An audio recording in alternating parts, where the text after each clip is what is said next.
여러분 안녕하십니까? 사회를 맡은 청주교육대학교 김미혜입니다. 네, 오늘은 2023학년도 청주교사교육포럼의 4일차 행사로서 12번째 ICST 학교와 수업연구 학술대회의 국제초청강연이 진행됩니다. 현장에 참여해 주신 여러 선생님들과 온라인을 통해서 시청하고 계신 전국의 교사단체 및 초중등학교의 많은 선생님들께 감사드립니다. 지금부터 학교와 수업연구의 학술대회의 개회식을 시작하겠습니다. 국민의례는 생략하겠습니다.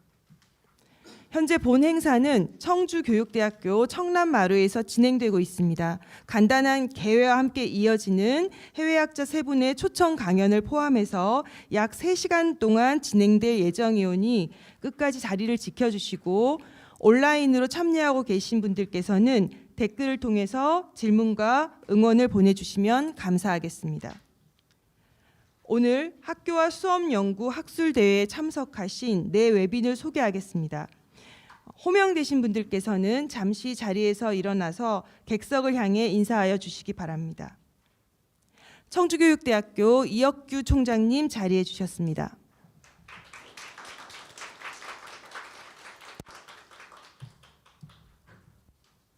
네, 청주교육대학교 교육연구원 이승민 원장님 자리해 주셨습니다. 충청북도 교육연구정보원 배구정 원장님 자리해 주셨습니다. 충청북도 교육연구정보원 김영임 교육정책연구부장님께서 자리해 주셨습니다. 네, 우선 개회사로 오늘 학술대회의 문을 열도록 하겠습니다. 청주교육대학교 교육연구원 이승민 교수님께서 개회사를 해주시겠습니다.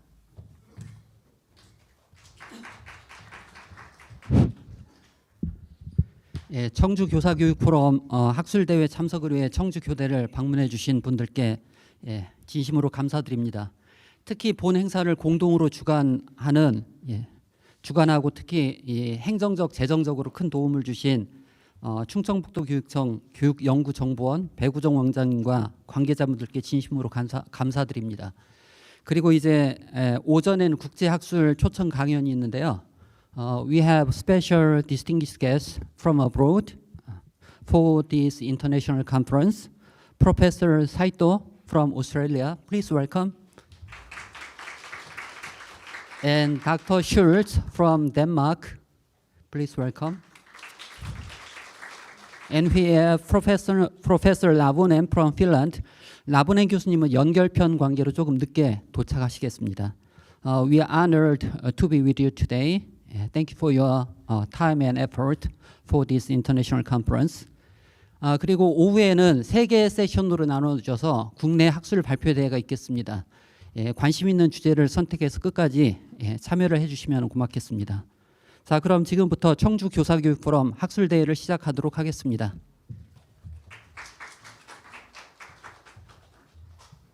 네, 이어서 환영사는 청주교육대학교 이혁규 총장님께서 해주시겠습니다.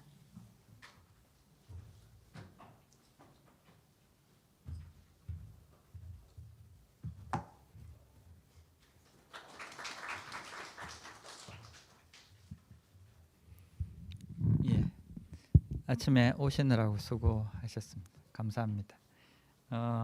저희 이 행사는 일주일 동안 진행되는 청주 교사교육 포럼이라는 행사의 한 부분으로 포함되어 있습니다. 포함되어 있는 지금 국제 학술대 행사도 규모가 그렇게 크지는 않지만 정말 의미 있고 뜻깊은 행사라고 생각합니다. 벌써 12회 대회를 맡고 있습니다. 공교육이 생긴 지 150년, 학자에 따라서는 견해가 다르겠습니다만, 길게는 200년, 150년 됐는데, 산업화 시대에 만들어진 공교육이 후기 산업사회 또는 21세기 AI 인공지능으로 상징되는 사회에 어떻게 변화하고 적응해야 되는가는 전 세계 공교육이 고민하고 있는 공통적인 주제인 것 같습니다. 변화하는 사회, 그 변화하는 사회 공교육이 어떻게 혁신되고 재구조화돼야 될까? 그리고 그와 관련된 교사의 역할은 어떻게 교사의 역할과 전문성은 어떻게 재형성돼야 될까에 대한 전 세계적인 고민이 있는 것 같습니다.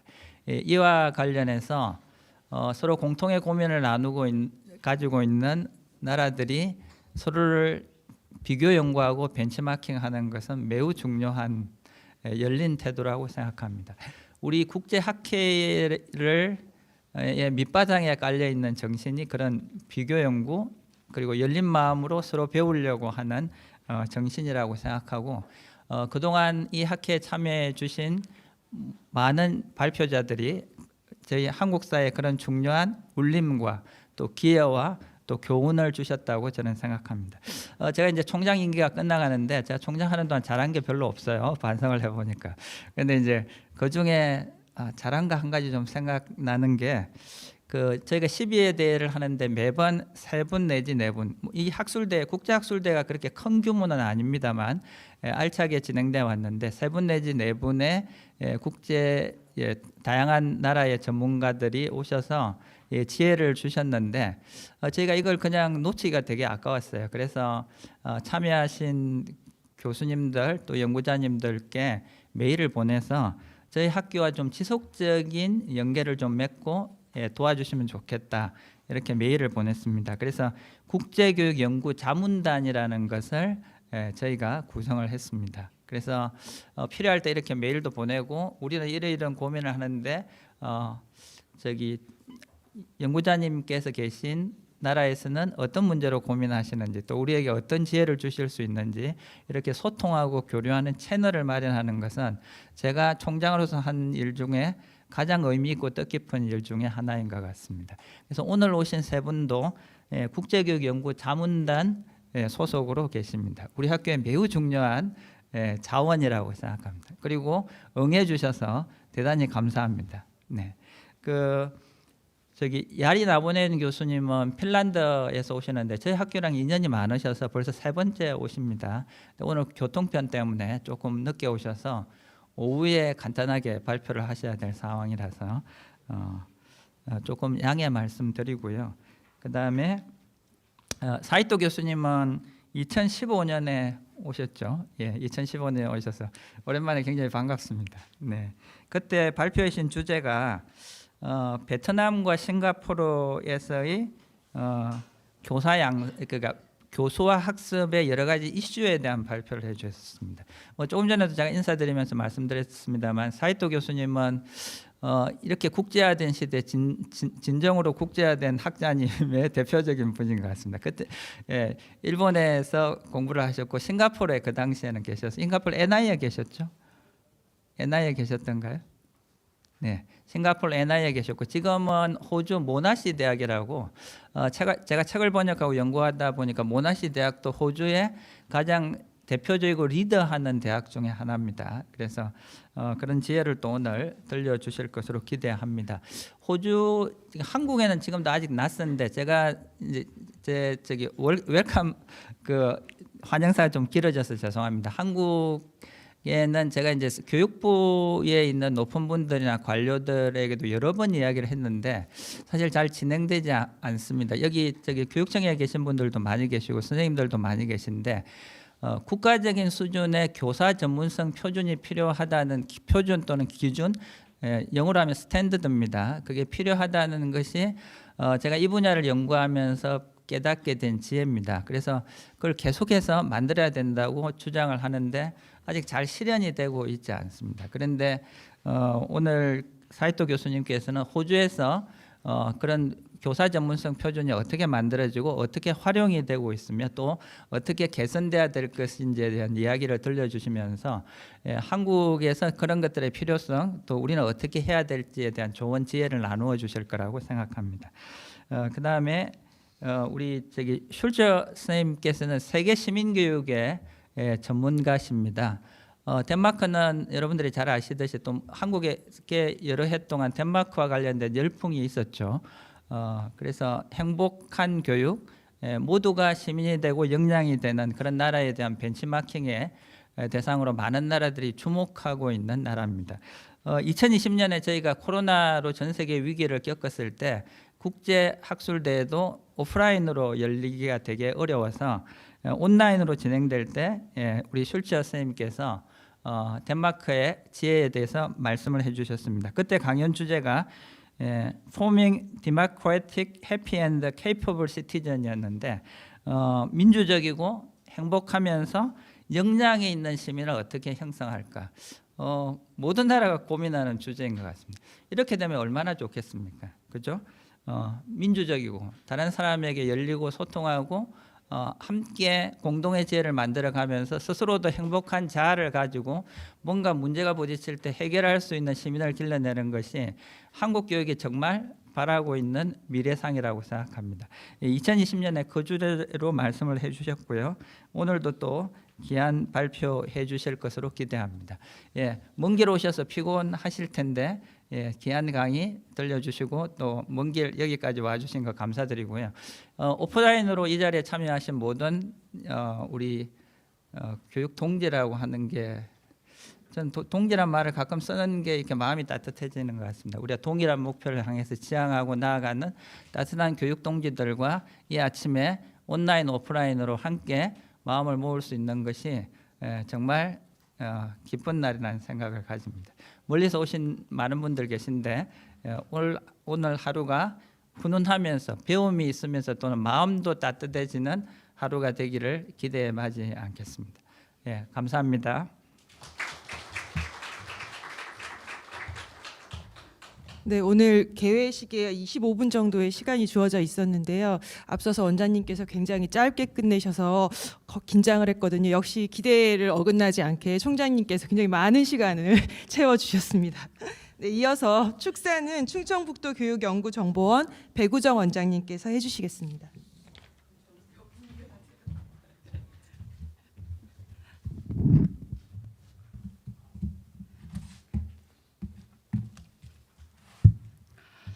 네, 여러분 반갑습니다. 충청북도 교육연구정보원 원장 배구정입니다.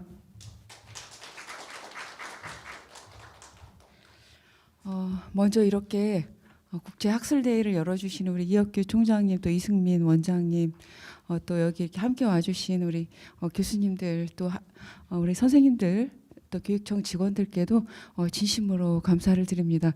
저도 사실 이 학회에 굉장히 여러 번 왔었고 또 어제는 정말 현장의 경험을 나누는 정말 소중한 시간이었습니다. 늘 사실 고민을 굉장히 많이 합니다.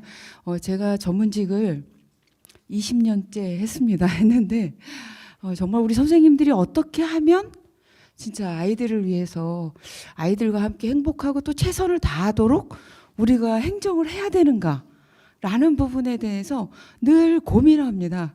근데 이제 학교에 가보거나 또 이렇게 이야기를 하다 보면 서로에 대한 불신이 굉장히 많은 것 같아서 늘 안타깝습니다. 의회에 가면 교육청을 불신하고 또 학교에 가면 우리 교육행정에 대한 신뢰가 낮고 또 그 반면에 우리 행정을 하는 사람들은 또 선생님들에 대한 또 신뢰가 낮은 측면이 있습니다. 그런데 또 막상 학교에서 어떤 것을 하는 행사에 가거나 이렇게 주최하는 데 가서 하는 걸 보면 또 굉장한 에너지를 얻어서 옵니다. 아, 우리 선생님들이 이렇게 잘하시는구나. 이렇게 고민을 많이 하시는구나. 열심히 하시는구나. 그래서 또 막 힘을 얻어가지고 돌아오기도 합니다. 특히 이렇게 이번 기회와 같은 이런 어떤 교육을 변화시키고 또 선생님을 변화시키는 또 함께 배우는 이런 기회가 너무나도 소중하다라는 생각이 들고요. 또 인터내셔널리 함께하는 측면에서 더욱더 또 의미가 있다라고 생각을 합니다. 정말 오늘 소중한 시간이 되고 서로의 배움과 또 함께 공유하고 나누는 소중한 시간이 되었으면 합니다. 다시 한번 함께해 주신 모든 분들께 감사드립니다. 고맙습니다. 네, 이상으로 학교와 수업연구 학술대회의 개회식을 마칩니다. 잠시 후 오전 행사로 국제학술대회가 진행되며 사회는 울산교육연구정보원 이연명 전문연구원께서 맡아주시겠습니다. 약 5분간 강연을 위해서 현장 정리를 해야 되는 관계로 현장 정리하고 나서 다시 이어서 진행하겠습니다. 감사합니다.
안녕하세요.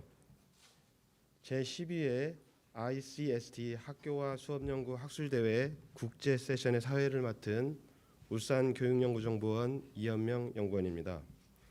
오늘 청주 교사교육포럼의 국제학술 세션을 위해 핀란드, 호주, 덴마크의 저명한 교사교육 분야의 학자들을 초청하였습니다. 해외 학자 초청 강연은 모두 청주교육대학교 청남마루에서 진행되며 현장에서는 동시 통역을 제공합니다. 참여자께서는 인이어 장비를 조절하여 언어를 선택하실 수 있습니다. 한국어는 7번이고 영어는 8번입니다. 온라인으로 시청하는 분들께서는 원어로 강연이 송출되고 실시간으로 자막이 제공될 예정입니다. 각 발표 사이에는 약 5분 내외의 휴식 시간을 가질 예정입니다. 특히 온라인으로 참여하시는 분들께서는 또 댓글을 남겨주시면 종합하여 질의할 수 있도록 하겠습니다. 많은 관심과 참여 부탁드립니다. 아까 이혁규 총장님께서 말씀하셨는데 제가 2012년인가 아마 국제학술대회를 첫 번째로 아마 열었던 것 같습니다. 제가 이제 다른 곳에 있는데 돌아와서 다시 이 자리에 서서 사회를 보는 게 감회가 새롭습니다. 오늘 간단하게 발표에 관련돼서 기조 강연자들에게 안내해 드리도록 하겠습니다. 총 50분 발표인데 50분인데 시간은 40분 발표하시고 10분은 그 Q&A 시간을 갖도록 하겠습니다. 그럼 첫 번째 세션은 호주 모나시 대학의 에스케 사이토 교수님이 Teachers Professional Learning in Issues of Australian Professional Standards for Teachers라는 주제로 강연을 하시도록 하겠습니다. 큰 박수로 환영 부탁드립니다.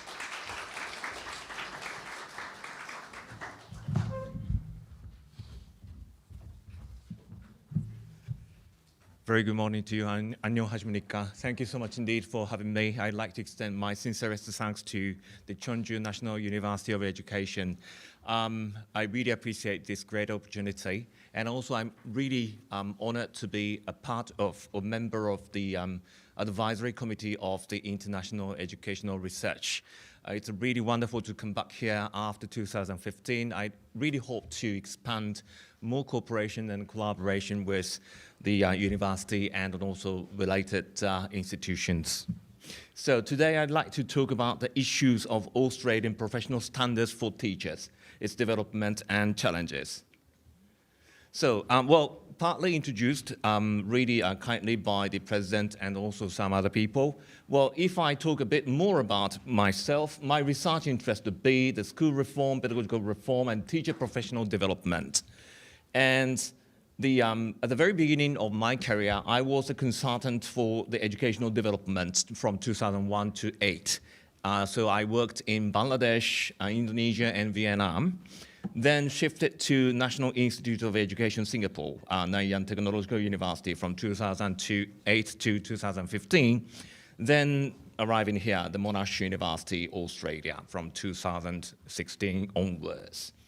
So, I worked with the school teachers, school principals, and educational administrators in, for example, the Singapore, as I said, Indonesia, Vietnam, and Thailand. So actually, my main research has been done based upon those countries rather than Australia itself. Today, it's almost my first time to talk about Australian context, so I will do my best as much as I can. So the aim of this presentation is as follows. One of the significant differences in Australia from other countries where I have worked is, as talked by the President Lee, the critical importance of the Australian professional standards for teachers. From now on, I would call it as APST. And then this speech aims to discuss, first, how APST was developed, and second, what issues would exist in its implementation. So menu for today is, after this introduction, I'd like to talk about the development of APST and then use of a APST, and issues on APST, and then drawing some sort of the concluding remarks. Right. Okay, I hope that my speech speed would be okay. I hope that the translators wouldn't be too much confused. Right, okay, so let me talk about the development of APST. The point in this section will be divided into three parts. The first one is what is it, and how was it developed, and then its influence of the policies from the worldwide, from other parts of the world. So what is APST? So this is the certificate, or say the standards for the teachers to cohere with their practices. And the performance indicators for quality assurance to increase public confidence in teaching. APST aims to appraise pre-service and in-service teachers, and it promotes teacher learning as a basis to act with agency in their professional development. So APST, under ITIL, the Australian Institute for Teaching and School Leadership, they have the website like this, and then they have the sort of clear-cut explanation about the indicators. But the number is quite huge. 37 descriptors for under 3 domains. 3 domains would be okay, but very much detailed with the numerous number of the descriptors. The domains are, first, professional knowledge, to know learners and then how they learn, and then know the content and how to teach it.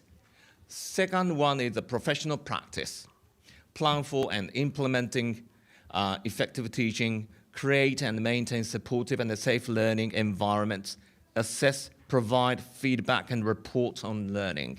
The third one is a professional engagement, engage themselves in the professional learning, and also with colleagues, parents, or carers and communities. So it covers quite a wide range of the educational practices. Sorry, I just keep going.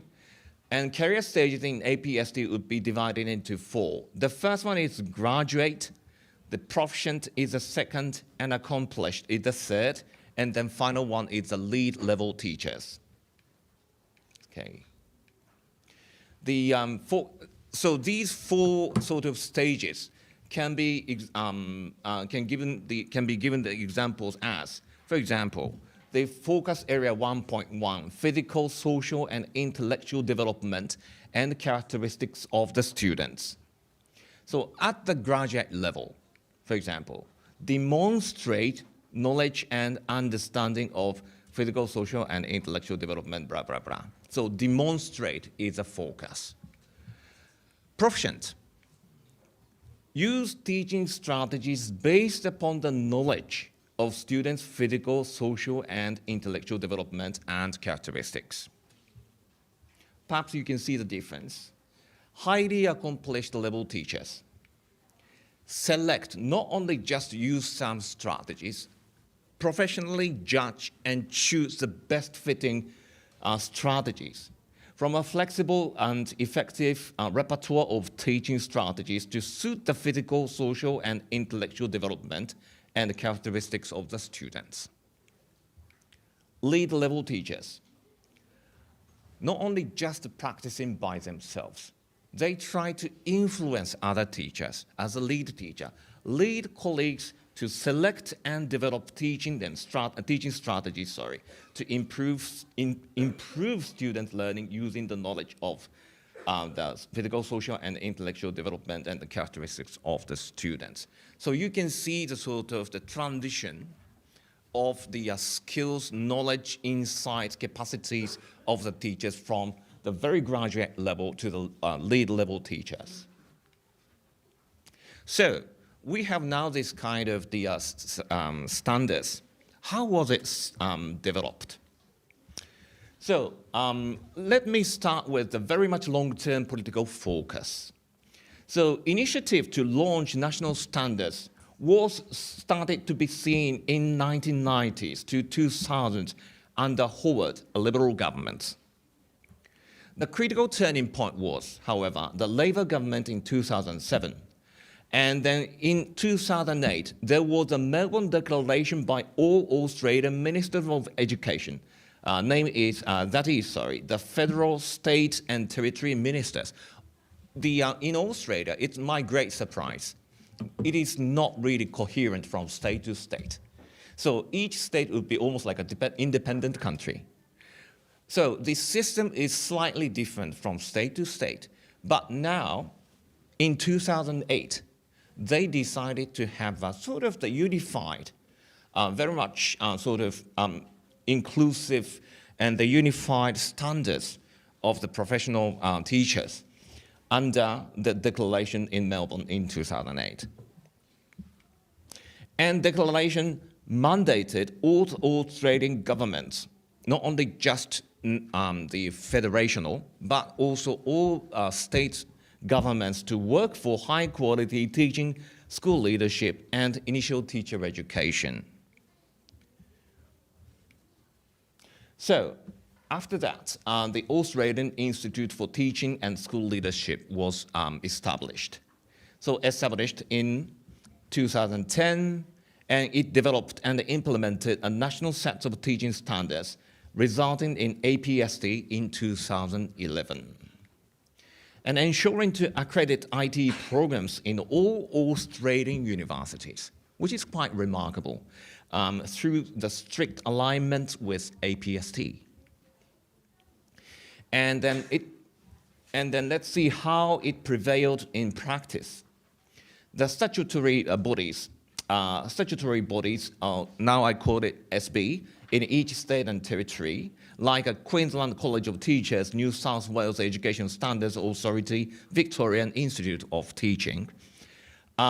These bodies had the mission to regulate, enhance, and promote teaching profession. And then SBs are responsible for teacher registration as well, ensuring the prospective teachers to satisfy APST for provisional or graduate and full proficient registrations too. So, does the APST develop from itself, or did they receive any sort of influence from the policies, discussions, practices around the world? Actually, it received a lot of influences by other states and then organizations. So international influence. For example, PISA. PISA is, as you know, organized by OECD, teacher quality as the strongest factor on student achievement. So this belief was underpinning the idea of the actual implementation and establishment of APST. Yet, Australian teacher policies choosing professional standards, as in UK and US, even though I really agree with the President Lee about the importance of the standards, there will be some also issues as we are going to clarify later on, rather than the mere professional development. And also standard-based reform reflect a notion of fixing the problem of underachievement promoted by OECD as well. So not only just the beautiful side of the standards, there will be some issues and challenges caused by having a standard as well. It is critical for us to recognize the confinements and challenges at this stage to improve in advance the situation in Korea in introducing these standards if you'd like to. So use of APST, point in this section, can be divided into three. The first one is establishment of a common language, and the use of the student teachers, and the use of the professional teachers too. So these 3 points would be made. First, establishment of a common language. The APST as a common language and framework on teaching and their values. The teaching has a diversity in its nature. It's so hard to make it singular about what it should be. Many teachers have a different way of understanding and interpreting what would be the best way of teaching. They differ from each other. So likewise, it's so hard to have the common language because of the autonomy, natural autonomy that the teachers have. The APSD had the merit to more standardize their languages.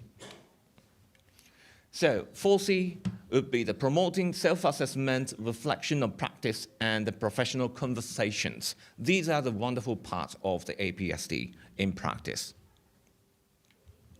The mentors and student teachers, say for example, at the point of dispatching the students for their practicum, they have the mentors at their schools. Mentors and student teachers would focus upon one or two descriptors in reflection to deepen their understanding about the sort of the good sides and then challenges of their own teaching demonstrated by the student teachers.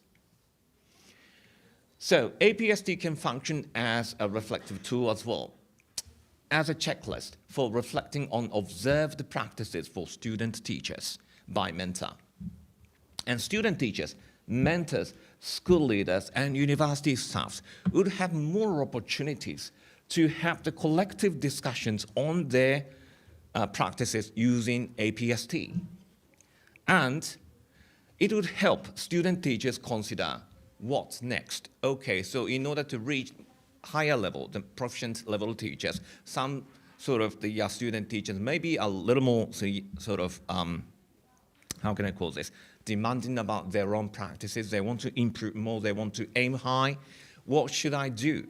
These kind of ideas might be utilized and then further refined by using the APSD as a reflective tool in the joint conversation with the relevant stakeholders.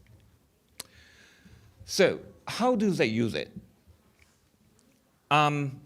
Beside as a reflective tools, the accreditation of the INE and then successful completion of ITE would mean the satisfying the standards at the graduate teacher level in APSD. Registration as a graduate teacher in teacher institutions in the States need to have the demonstration of satisfying the APSD at the graduate teacher levels too. So concrete use of APSD by the student teachers. I have to start with that APSD can be very much confusing to student teachers on how to show their capacities with evidence. So if they reflect together with the mentors, it would be helpful. And then they would use APSD for their portfolio. This would be one of the very commonly seen practices, their portfolio or prefaces or leads of their CVs to show the evidence on their capacities. So I'd like to refer to some of the examples on how I supported the student teachers in my own classes. It's a little long time back ago, in 2016 actually. Well, just I'd like to sort of pick up, run through the, not necessarily in depth, but pick up the points from each slide. So here, I talk about the various use of the standards, APSD. It can be used for the employment. It would be used for demonstrating your competence, also learning over the period of time, and then professional development. So in organizing such an evidence, or the portfolio whatsoever, I encourage the students to be aware of who the readers would be, who you want to communicate with. So it can be the school leaders, it can be the authorities, it can be for other colleagues and so forth. And also, I would like to mention about the one point here. The portfolio approach that the students may use is used to position the teachers on a level that aligned with the professional profile rather than only just their stage in their career. Even though the students may be at the graduate level, if they want to show that they are higher than the expectation, if they are belonging to the aspirational level, they can do that. So we advise in such a way.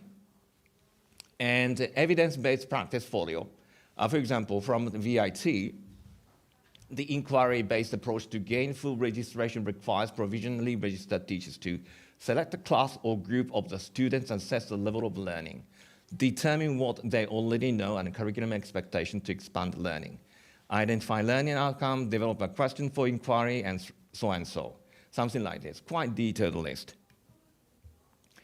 And like this, teaching portfolio for beginning teachers. They need to demonstrate their development. They have the skills and ability. They need to showcase their work. They need to showcase their knowledge, skills, and abilities for employment. So they have to show in the various ways about the evidence that they have to support their capacities. Also, if they utilize a teaching portfolio for their employment, they are expected to show their philosophy about teaching and learning in the context of teaching. For example, science and math, or English, or language other than English and so forth, as well as articulate their skills and abilities.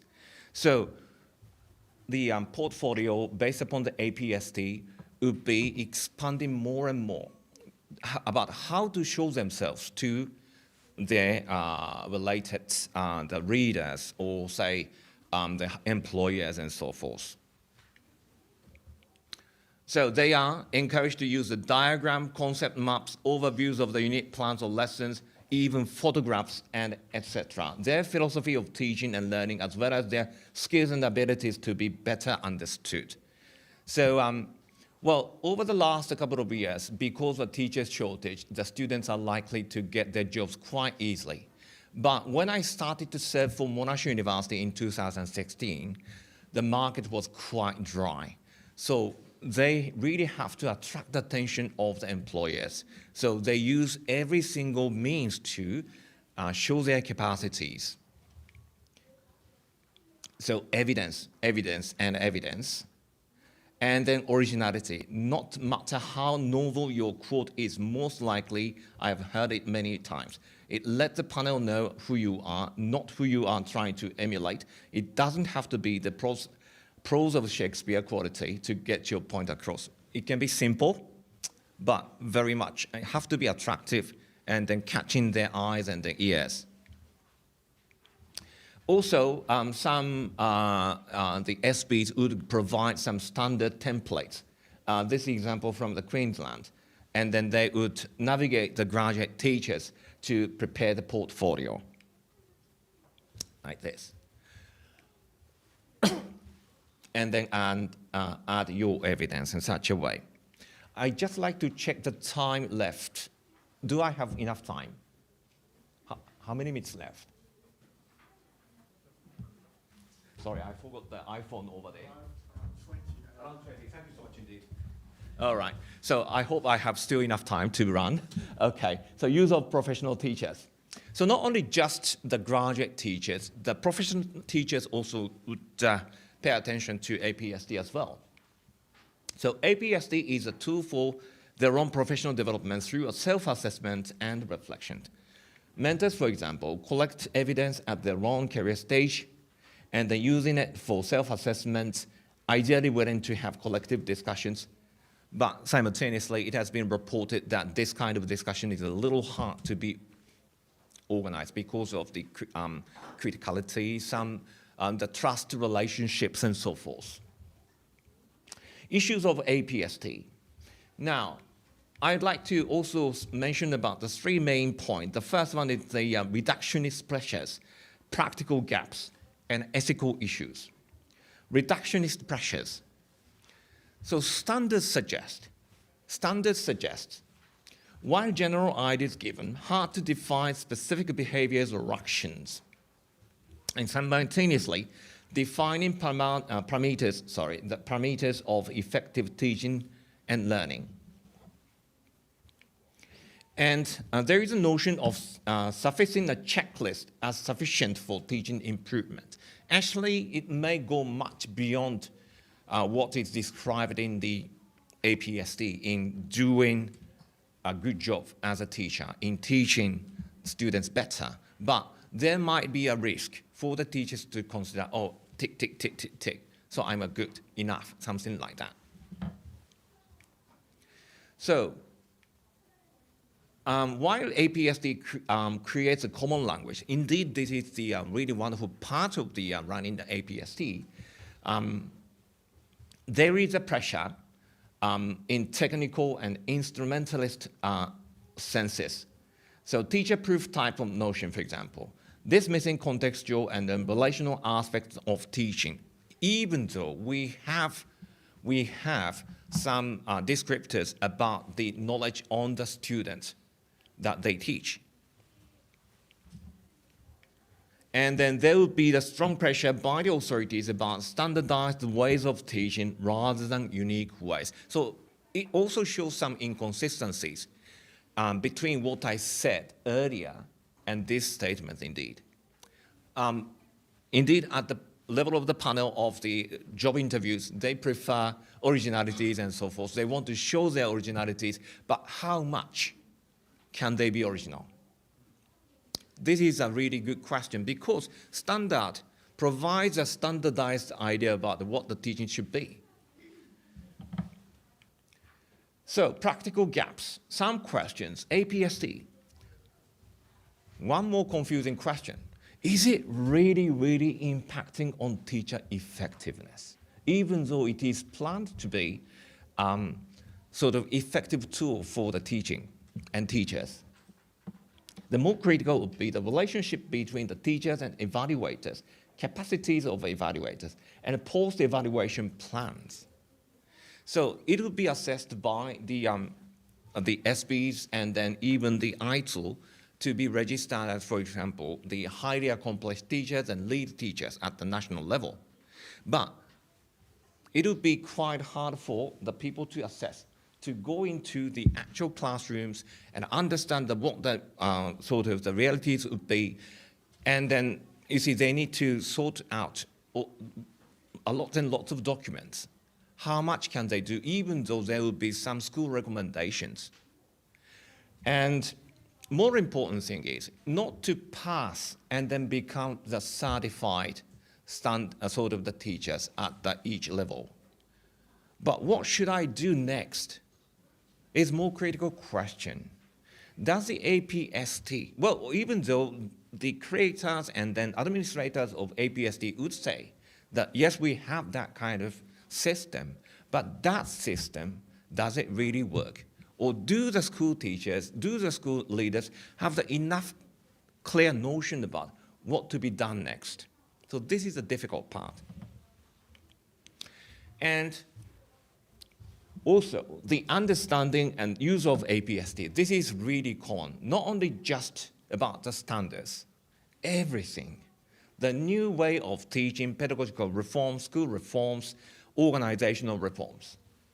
Understanding and the use of the APST is largely diversified from school to school. Even from teacher to teacher, from year group to year group. So such a diversified, messy way of understanding. How can we manage this mess? This is another question. And then if we do it too much, it is a sort of the forcing the teachers some particular way of teaching too. So this is a dilemma that we would have about the APST. Teacher-related gaps. APST is slanted into the curriculum and pedagogy rather than building collegiality. This is argued also by some of the authors as listed up here. Excuse me. The role of the middle-level leaders is really ambiguously referred to in APST. And then casual relief, and then complexities of the teaching forces in Australia is shown as here as this. The casual relief teachers, they are quite important workforces in the schools. But some standards would be hard to suffice because of their assignments in the multiple schools. Monday I work for school A, but Tuesday and Wednesday I go to the school B, and Thursday I work for the school C, for example. It can happen depending on the assignment that the casual relief teachers have. So how can we reflect their actual context in APST? Or is it the coverage that we have to have? But if we believe so, do the casual belief teachers have to be out of the zone of the APST about their professional development and learning? Ethical issues. So in Australia, one thing I realized over the years since 2016, the importance of the Aboriginal and the teaching and supporting the Aboriginals and Torres Islanders people in schooling education. There would be a huge gap between the the white Australians and then this first national peoples or indigenous peoples, and also the migrants. So indigenous population in Australia, they are also struggling a lot. And then their population size and location, around the 984,000 people. It's as of the 30 June of 2021, preliminary Australian Bureau of Statistics estimation, and then representing around 3.8% of the total Australian population. It may look small, but they are significant critical mass people. It's very, very important for us to support their education. And then in the standard, we have some statements. Know the students and how they learn, know the content, how to teach it. We refer to the Aboriginal and Torres Strait Islanders students. But indeed, despite the reference to the linguistics and the cultural impact on the education of students from indigenous backgrounds, settler grammar has been pointed out critically by the researchers in the indigenous education as well. Settler grammar means here erasing indigenous claims for equality. And student teachers are concerned about how to approach the issues, particularly if they are from the majority backgrounds. There is a need to reduce overt and covert resistance of student teachers to learn about indigenous education. They are really reluctant to touch upon these aspects. But actually, it is extremely important. And then this is frankly my personal experience. In Victoria, actually the majority of the indigenous communities has been murdered out, massacred out. So we do have the Aboriginal people or Aboriginally backgrounded student teachers or students or people in general. But they are scattered around. They have no community. This is the greatest difference between the Victoria and Queensland. In Queensland, they have their own communities. They were grown up by the parents and surrounding neighbors in the customs of the community, the Aboriginal communities, but not in Victoria. Their memories are lost, but they have the identity to be as the Aboriginal people. It's really, really different from other parts of the Australia. It's really highly important, critical, and challenging part. Students are reluctant to touch upon it, but we really have to identify how to teach, how to encourage the student teachers to educate and approach these issues. So, in addition to indigenous population, around a quarter of the people in Australia are the migrants. The majority of them are learners of English as an additional language or dialect. Over 600,000 ELD learners in government and Catholic schools in Australia, including 13,576 in new arrivals, 455 ELD learners in the mainstream classroom, an estimated 27,329 indigenous ELD learners, so and so. We have really highly multicultural, multilingual classrooms.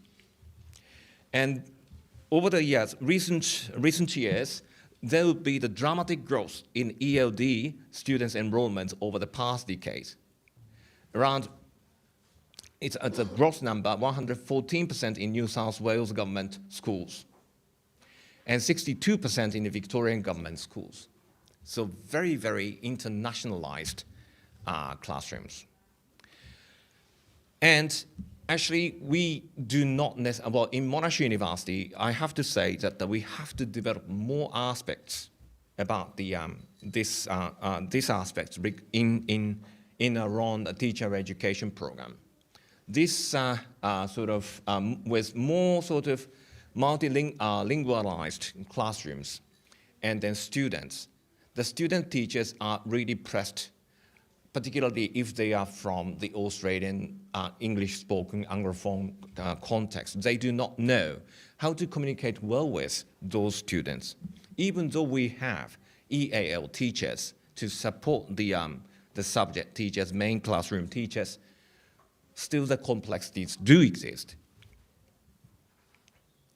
And okay, so turning back to APST, reference to teaching for the students from diverse linguistic, cultural, religious, and socioeconomic backgrounds, ethical and fair conduct of assessment practices with reference to such student diversity's needs are not well addressed. And then students from ELD backgrounds on the increase, the more work with those students, and APST is still unclear about locating ELD teachers. We have EAL teachers, for example, and mentoring them. So they are not necessarily fitting with the previous notion of the who and what the teachers would be at the point of the launching and establishment of the APST. We really have to pay attention and keep revising it. And the third one is about the working with the parents. Many early career teachers leaving the jobs because of the fatigue to work with parents as one of the, that is a really serious reason for why they leave the job. We let the graduates work in the schools, and quite many the graduate teachers quit their jobs because of the fatigue. At least when we talk about this issue in the class, students got really, really showing the sign of trauma or horror and so forth. It's a huge, huge pressure. The parental collaboration still is insufficiently addressed in APST, particularly, and also I'd like to mention also about the child safety. This is my great encounter in 2022 when I taught about the class regarding the not necessarily only just the dark side, but the actual aspects of the teaching forces in the Australian schools. And then one of the issues was the child safety. In other words, if I put in a simple way, child abuse, sexual abuse, physical abuse, and so forth.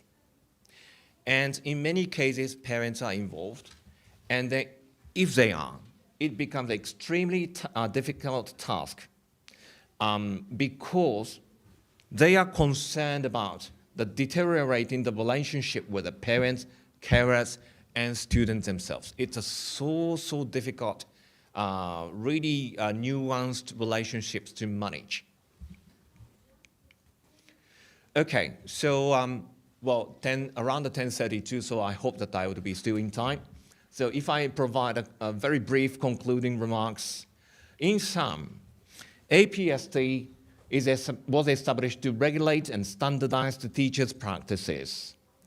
And then it would aim to promote self-assessment and self-reflective practices of the teachers. In that sense, it has provided a good framework. Yet some critical issues. Reductionist pressures, how about uniqueness, practical gaps, really helping teachers, ethical issues, addressing the student diversities. How can we do that? And also perhaps how to collaborate with their parents? This will be the big question that we need to solve still. That is it. Thank you so much indeed.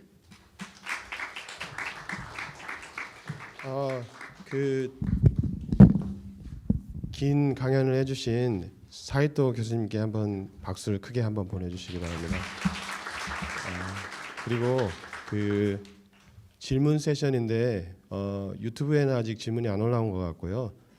플로어에서 혹시 질문이 있으신지 간단하게 제가 요약을 하자면 오스트레일리아에 있는 교사들의 어떤 질을 보장하기 위해서 표준을 세웠는데 그 표준이 어떤 의미를 가지느냐가 이 발표의 핵심이고 그 교수님께서는 이게 기여를 하는 측면은 스스로 자기를 평가할 수 있고 그다음에 자기의 어떤 실천에 대해서 성찰을 할 수 있는 계기를 제공하고 그다음에 교사들이 스스로 어떤 역량을 기르는 데 노력을 하는 측면에서는 의미가 있다라고 말씀을 하셨지만 마지막에 그 세 가지 질문을 하셨잖아요.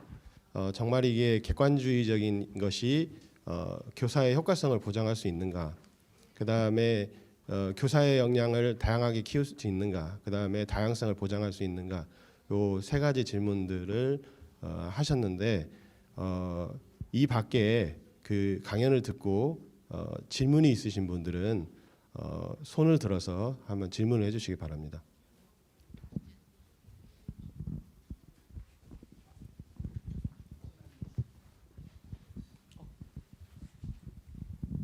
예, 안녕하세요. 청주 직지초등학교 교사 임영준이라고 합니다. 예, 강의 말씀 잘 들었습니다. 한 가지 궁금한 게 아까 3개 도메인에 37개 평가 항목이 있다고 말씀하셨는데 구체적으로 그 평가 항목이 제시되지 않아서 어떤 내용인지 좀 궁금한데 그런 걸 혹시 알아볼 수 있는 어떤 뭐 사이트라든지 아니면 직접 소개해 주실 수 있는지 궁금합니다. 감사합니다. Sure. Thank you so much indeed. Yes, we have all descriptors on the website of ITSO. I would give the web link, website link for you, and then from there you can download even the MS Word documents telling what the descriptors are. Thank you. Thank you so much. 온라인에 그 37개의 하위 기준이 제시되어 있다고 하니까 아마 사이토 교수님께서 나중에 여쭈어보시면 웹사이트 주소를 알려준다고 말씀하셔서 필요하시면 나중에 물어보시면 될 것 같습니다.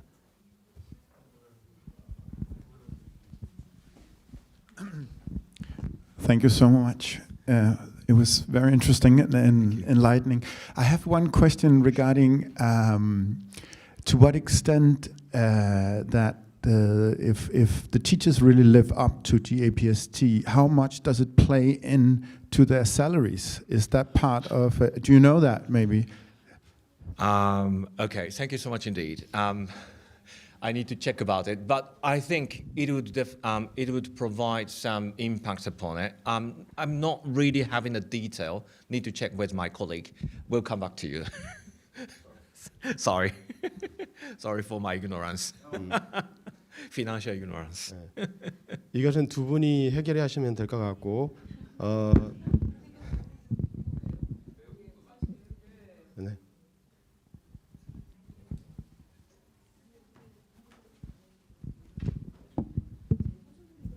예, 저는 청주교육대학교에서 근무하고 있는 강성우라고 합니다. 강연 잘 들었습니다. 근데 이제 저도 이제 그 슐츠 교수님이랑 그 같은 맥락에서 질문이 생기는데요. 여기 보면 이제 그 교사 레벨을 graduate, proficient, highly accomplished, lead level 이렇게 나눠져 있는데 그러면 교사들이 자기의 그 레벨을 올리고자 하는 동기가 과연 샐러리 이외에 혹시 뭐 다른 것들이 있는가 하는 것하고 그 다음에 혹시 이게 이제 자기가 레벨을 인정받으려면 무슨 서티피켓 같은 것들을 받는지 아니면 어떻게 그 평가 절차가 이루어지는 건지에 대해서 매우 궁금합니다. 예, 감사합니다. Yes. Okay, thank you so much. Can I go back to the slides at the very end?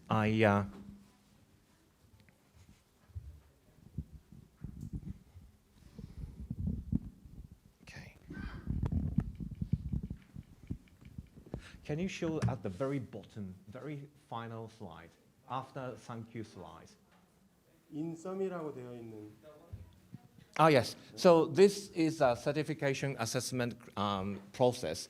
So there will be some pre-assessment within the themselves, and there will be the submission to the SB, and then there will be a further assessment at the national level for the latter two level of the teachers, the highly accomplished and lead teachers, and then finally they would be certified as so.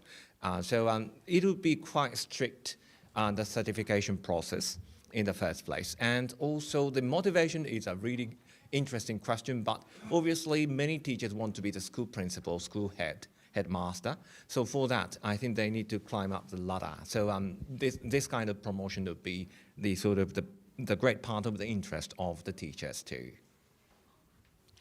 I hope my explanation suffices, but if you have more, you can come back to me. Thank you so much indeed. 시간이 얼마 없어서 간단하게 설명을 하고 그 사이토 교수님은 나중에 질문이 있으신 분은 네.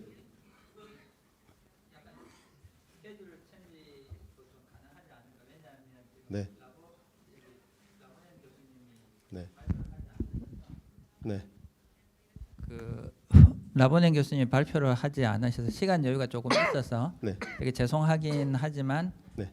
저기 그 궁금하신 점이 많아서 질의응답 시간을 5분이나 10분 정도 익스텐드 알겠습니다. 해도 괜찮을 것 같습니다. 일단 그러면 한 5분 정도 더 질의응답을 받도록 하겠습니다. 방금 말씀하신 것처럼 그 어떻게 교사의 어떤 표준을 올릴 수 있는가에 대한 질문을 하셔서 첫째는 이제 프리 어세스먼트를 하게 되는데 4개 단계 중에 3번째 단계와 4번째 단계에 있는 사람만 지원이 가능하고 그다음에 그 사람들을 대상으로 해서 첫 번째 이제 그 기준에 따라서 평가를 하고 그다음에 현장에 가서 현장 평가를 하고 최종적으로 그 결과를 검토를 해서 그 사람들이 자격증을 받을 수 있는지 없는지를 확인하는 과정이 있다고 합니다. 네. 잠깐만.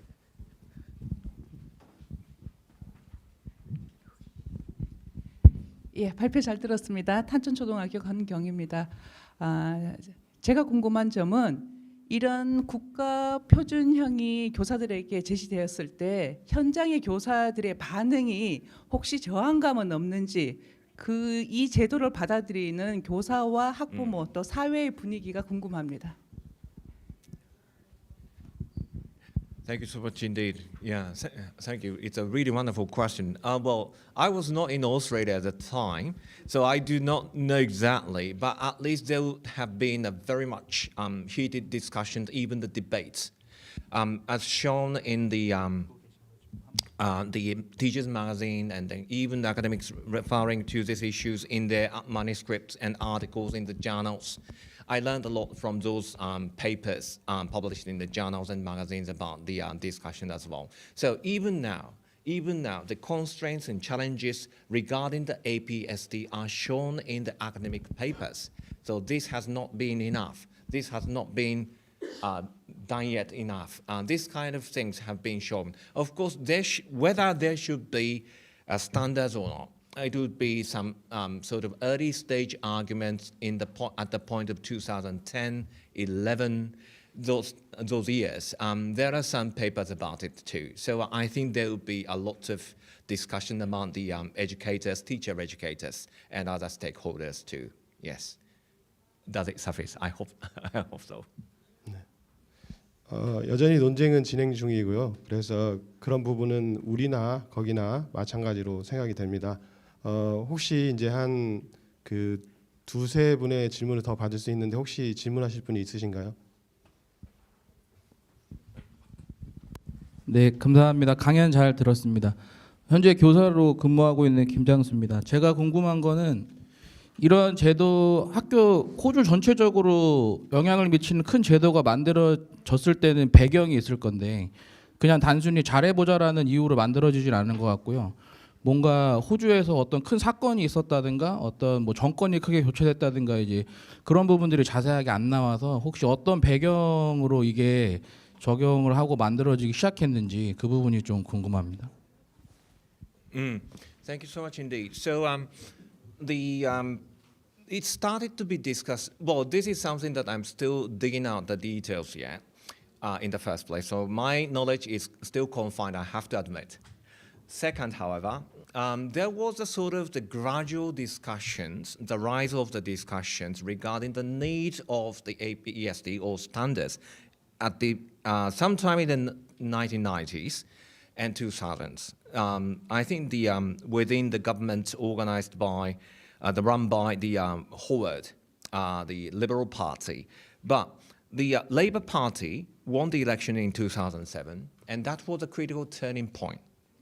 And then the Labour government, in Kevin Rudd's government or cabinet, and also the I forgot the name of the second prime minister, the female one, Gillard government. They were very highly interested in education, and then in the Kevin Rudd's period, they established the standards, and at the time of the Gillard government, they established the My School, or say the more standardized examination and assessment for the school achievement, or student achievement. So these are the symbolic evolution during the Labour government. So this period from 2007 to the 2010s, this will be the turning point in establishing the standards or standardizing the education in Australia. Before that, it was quite highly dispersed from the state to state, but there would be some increase of the interest in the standardizing education from the 1990s, and then it was symbolically achieved in the early 2000s. I hope I would suffice your question. 충분히 설명이 됐냐고. 그다음에 그 총장님의 질문으로 플로어의 질문은 끝내고 그다음에 온라인으로 질문 하나 나왔는데 그거까지 하고 끝내도록 하겠습니다. 예, 제 질문으로 끝내는 건 약간 폭력적이지 않을까 느낌이. 예, 시간 때문에 그렇다는 말씀으로. 예, 약간의 배경 설명과 약간의 질문입니다. 제가 이제 교사 양성, 교사 전문성이라는 주제로 몇 년 동안 책을 읽으면서 적어도 영미권 핸드북 오브 인터내셔널 티처 에듀케이션에 나오는 국제적인 교사 전문성 또는 교사 양성의 경향에 매번 언급되는 게 전문성 기준이에요. 스탠더드를 만든다. 그거 첫 출발은 미국에서 출발됩니다. 89년 말, 90년대 초에. 그리고 이제 그게 그게 영미권 문헌이니까 그게 전 세계로 퍼져 나갔다 이렇게 주장을 한 건데, 그 배경은 지금 저기 사이토 교수님께서 말씀하셨듯이 우리랑 너무 문제의식이 달라요. 맥락이 다르기 때문에. 우리는 지금도 그 맥락에 있잖아요. 국가가 너무 꽉 잡고 있으니 간섭하지 말라. 우리가 알아서 하겠다. 이게 자율의 논리가 지금 한국 사회를 거대하게 지금 흐르고 있잖아요. 근데 그 부작용이 뭐냐면 간섭은 전부 부적인 노예예요. 내가 알아서 할 테니 간섭하지 말라. 이 정서가 팽배해 있죠. 근데 미국이나 지금 호주도 말씀하셨듯이 다 다른 거예요. 어떻게 퀄리티 컨트롤을 하지? 국가 전체 모든 교사, 모든 아이들이 최고로 성장해야 되는데 이주도 다르고 저주도 다르고 교사 퀄리티도 다 달라. 어떻게 하지? 그러면 스탠더드가 있어야 되지. 그럼 스탠더드인데 그 실용적이니까, 미국 친구들은 실용적이니까 아주 구체적으로 만든 거예요. 내가 예를 들면 우리 학교에 문화적 배경이 다양한 아이들에게 수업을 디자인할 수 있다. 이게 스탠더드라고 해보세요. 그럼 그 스탠더드를 자기가 증명했다는 포트폴리오를 만들어야 되는 거예요. 그러니까 굉장히 다른 거죠. 그러면 이제 뭐 어떻게 되냐면 매우 분명하게 교사 교육을 할 수 있는 거죠. 그러니까 우리처럼 지금 임용고사 보면 임용고사에 만점을 맞았다는 것이 이 교사의 티처 퀄리티가 괜찮다는 걸 우리는 확신하기가 되게 어려워요. 그래서 제가 이제 미국 가서 봤을 때도 그런 식으로 교육을 하고 있는 거예요. 이제 그게 이제 호주 맥락에서는 조금 전에 말씀을 하셨는데, 제가 이제 3월달에 작년 3월에 호주를 갔더니 그 교육청에서 받은 자료에 그것도 뭐 더 정확하게 봐야 되겠지만 4단계 교사들의 월급표가 달랐어요. 그 나중에 한번 체크해 보시면 좋을 것 같습니다. 그러니까 그걸 교사 양성뿐만 아니라 교사 전체의 성장과 관련된 스탠더드까지 확장돼 있다. 근데 이제 그게 단순히 진급이라는 개념이 아니고 이게 나라마다 조금 다른데 스탠더드에 따라서 특정한 스탠더드에 올라가면 예를 들면 나는 초임 교사를 멘토할 수 있어. 우리는 예를 들면 교육 실습생을 봤는데 2년차, 3년차 교사가 교육 실습생을 지도하잖아요. 본인이 서바이브 하기도 바쁜데 우리 학교 시스템은 그렇게 돼 있어요. 그런데 특정한 서티피케이션이나 특정한 자격을 갖춰야지 지도할 수 있다. 이러면 전체적으로 시스템이 체계화되는 요소가 있잖아요. 그런데 이제 조금 전에 말씀하셨듯이 모든 체계화는 다양성과 충돌 관계에 있는 거죠. 그리고 그 체계를, 그 시스템이나 스탠더드를 해석하는 사람의 해석적 능력에 엄청나게 영향을 받아요. 그럼 잘못하면 폭력적으로 작용할 수 있죠. 이제 배경을 좀 그렇게 설명을 드리고 사이토 교수님에게 드리는 질문은 2011년에 이건 이제 교사 퀄리티와 관련된 문제는 보수 정부나 진보 정부나 고민을 할 것 같고 이제 호주도 비슷하게 흘러간 것 같은데 이제 10년 정도의 경험이 지났잖아요. 그래서 안 만든 것보다는 낫다. 그래도 만드는 게 낫다. 막 이렇게 만일에 판단을 한다면 어느 쪽이냐 하는 게 조금 궁금하다는 생각이 듭니다. 저는 이제 개인적으로는 한국은 이중적인 과제를 가지고 있다고 생각해요. 하나는 뭐냐 하면 제가 지금 말씀하시는 게 번역이 제대로 되고 있는지 모르겠습니다. 하나는 뭐냐 하면 관료적 지배를 어떻게 벗어나서 자율성을 주느냐 하는 시대적인 과제가 있어요. 그건 80년이 넘은 과제잖아요.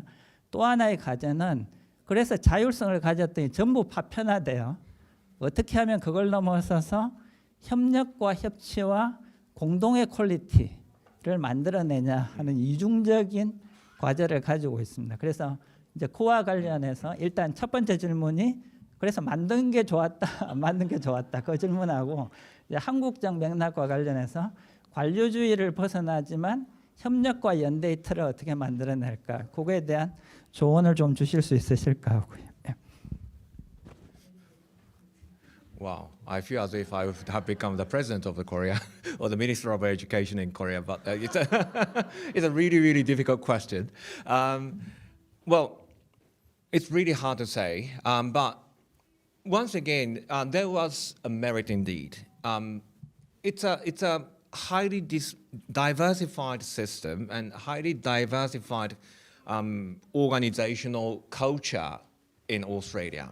So there will be really huge hardship to establish the common language for all the school teachers, regardless of whether they are senior teachers or young teachers, to have. So as a common language, it was really, really good. Therefore, I don't say it was bad to have the standards.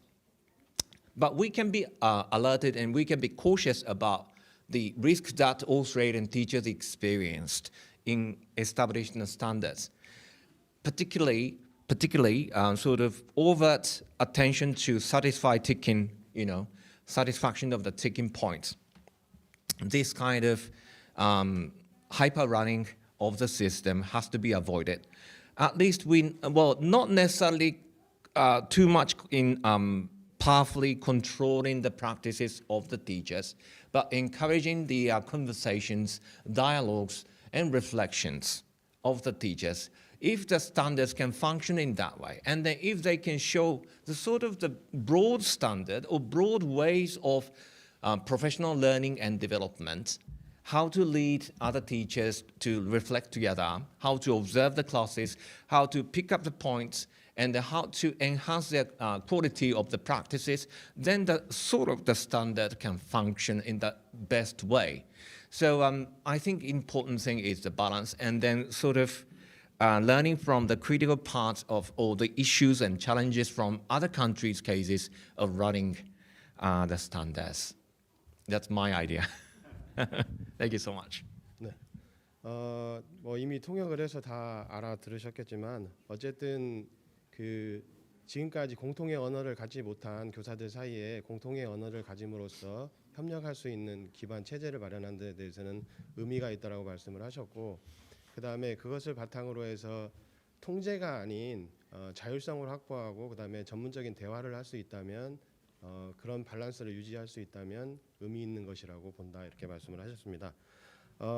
마지막으로 이 그 온라인에 온 질문 중에서 호주에서도 학부모와 갈등으로 초기에 그만두는 교사가 많다고 했는데 이에 대한 대책을 갖고 있는지 궁금하다, 이렇게 질문을 하셨습니다. 그 답변으로 끝내도록 하겠습니다.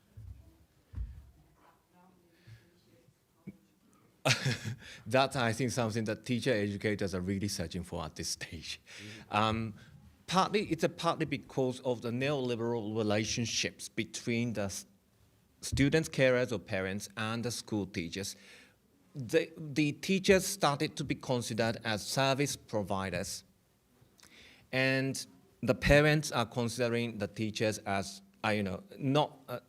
considering themselves as the partners or say comrades to educate their kids. So that's one of the issues. And so the sense and the values need to be really re-questioned. It takes time, but I think how can we make a rebalance from the too much slanted neoliberalism is a really, really good question. We need the collaboration, we need a partnership, not the patron-client relationship, the service provider-client, service provider-service bias relationships. 이미 다 아셔서 간단하게 말씀드리면, 그러니까 고객과 서비스를 제공하는 사람으로 보지 말고 파트너로에서 연대하는 동지로서의 역할을 한다면 지금같이 갈등을 최소화할 수 있는 방안으로 학교에서 유용할 수 있다라고 말씀을 하셨습니다. 여기에서 질문을 모두 마치고 사이토 교수님이 발표와 질의응답에 충실히 응해준 것에 대해서 큰 박수 한번 보내주시기 바랍니다.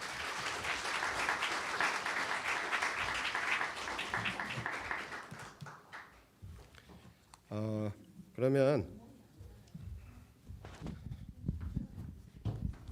저희가 시간을 조절하긴 했으나 어쨌든 시간이 정해진 시간이 있어서 다음 프리젠터 덴마크 리젠스틴 짐나지엄의 글로벌 시티즌 교육 책임자인 안데르스 슐츠 선생님의 Why and How School Must Change to Stay Relevant in Post-Industrial Era: The Case of Professional Development라는 제목으로 발표를 듣도록 하겠습니다.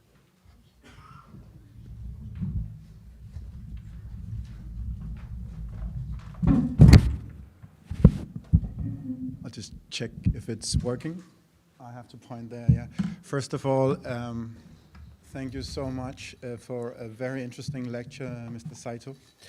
And thank you for inviting me here. I've been here once before, but that was only online. And I have to say it's delightful to finally be here.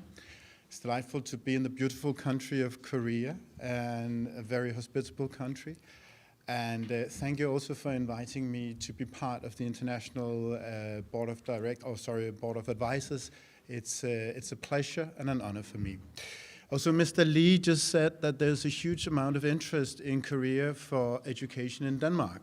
I have to say that now it goes the other way, because now the university education with most growth within the last 5 years has actually been Korean studies in Denmark. So there's a huge amount of interest for especially the Danish youth for Korea.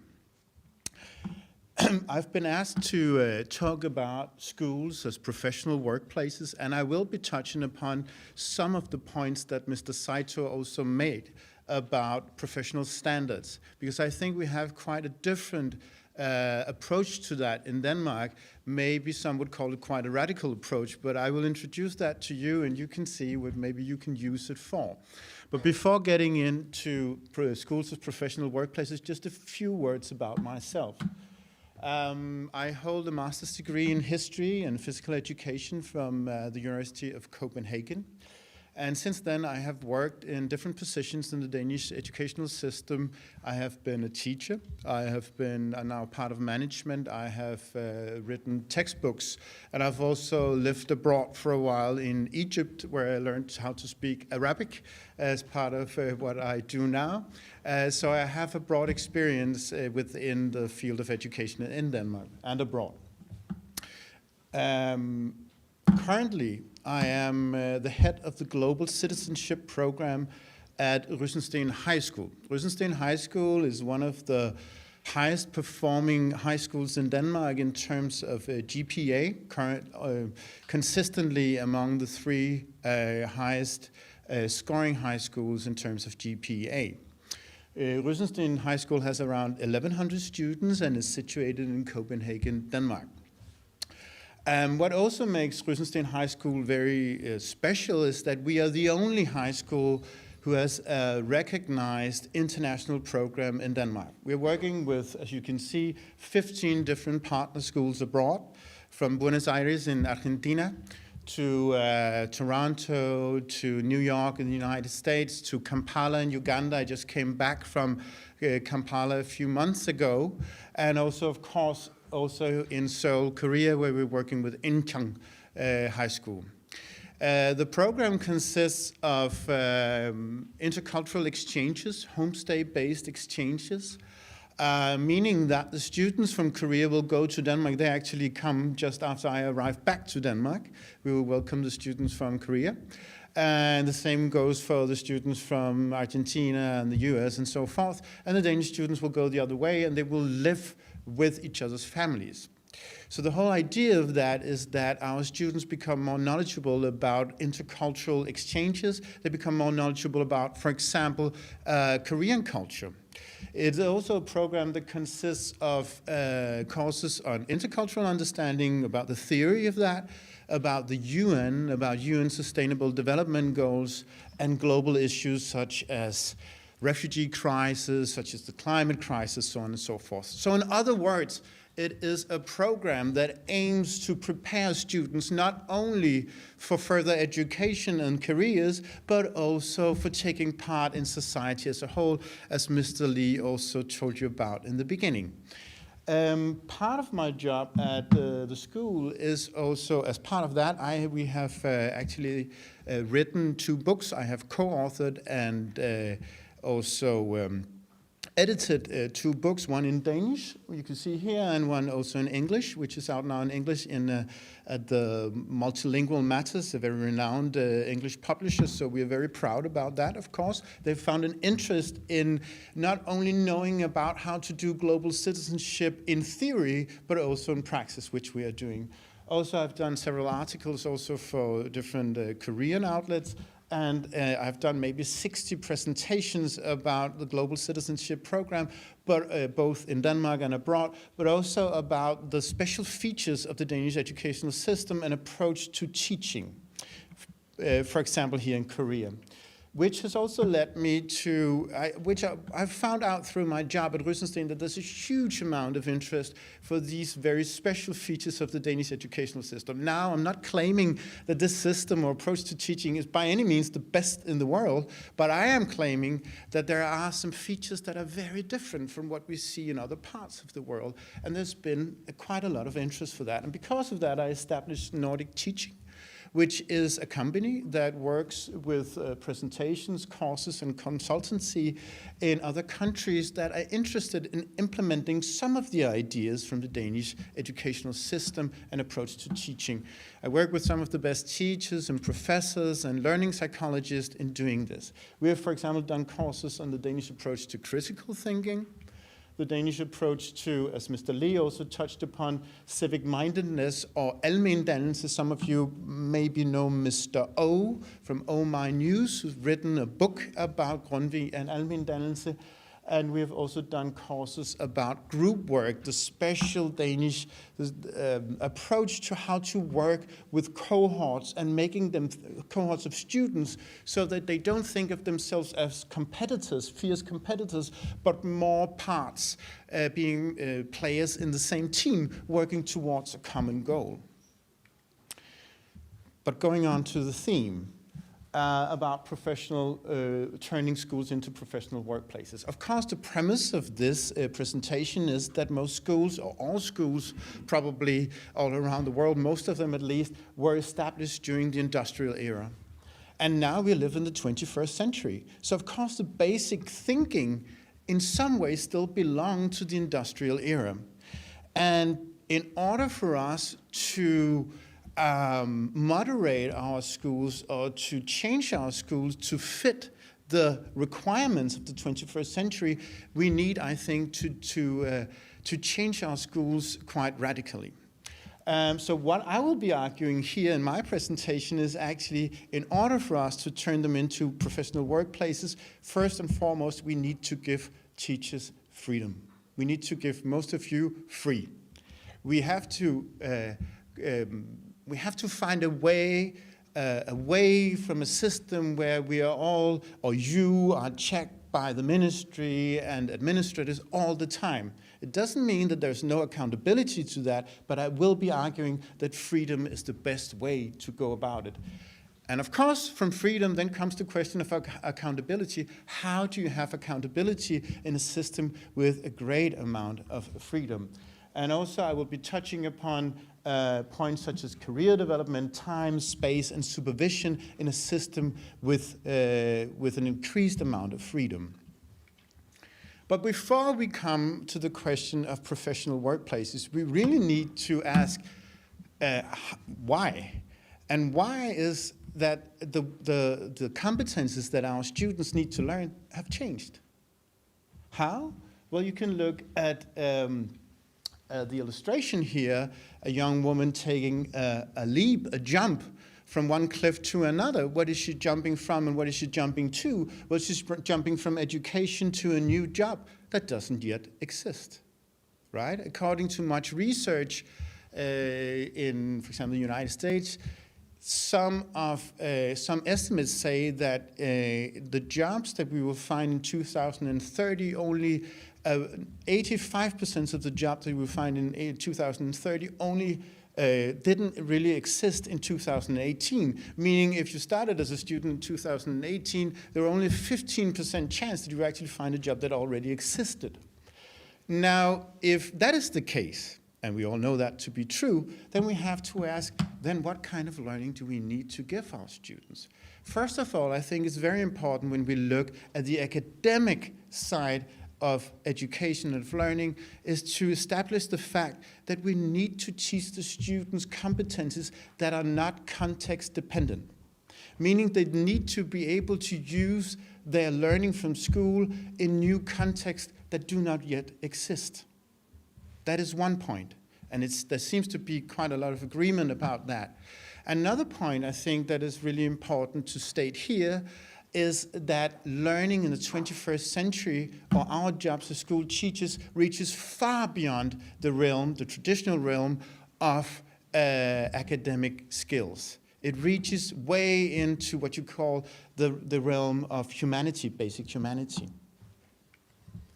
So the question then becomes, how do we even categorize this if we are not only to teach traditional academic skills, but also more like human skills? And that's a hugely complex question. And I have read many books about this and searched on the internet. And for me, the best way of categorizing this comes from the Dutch professor called Geert Biesta.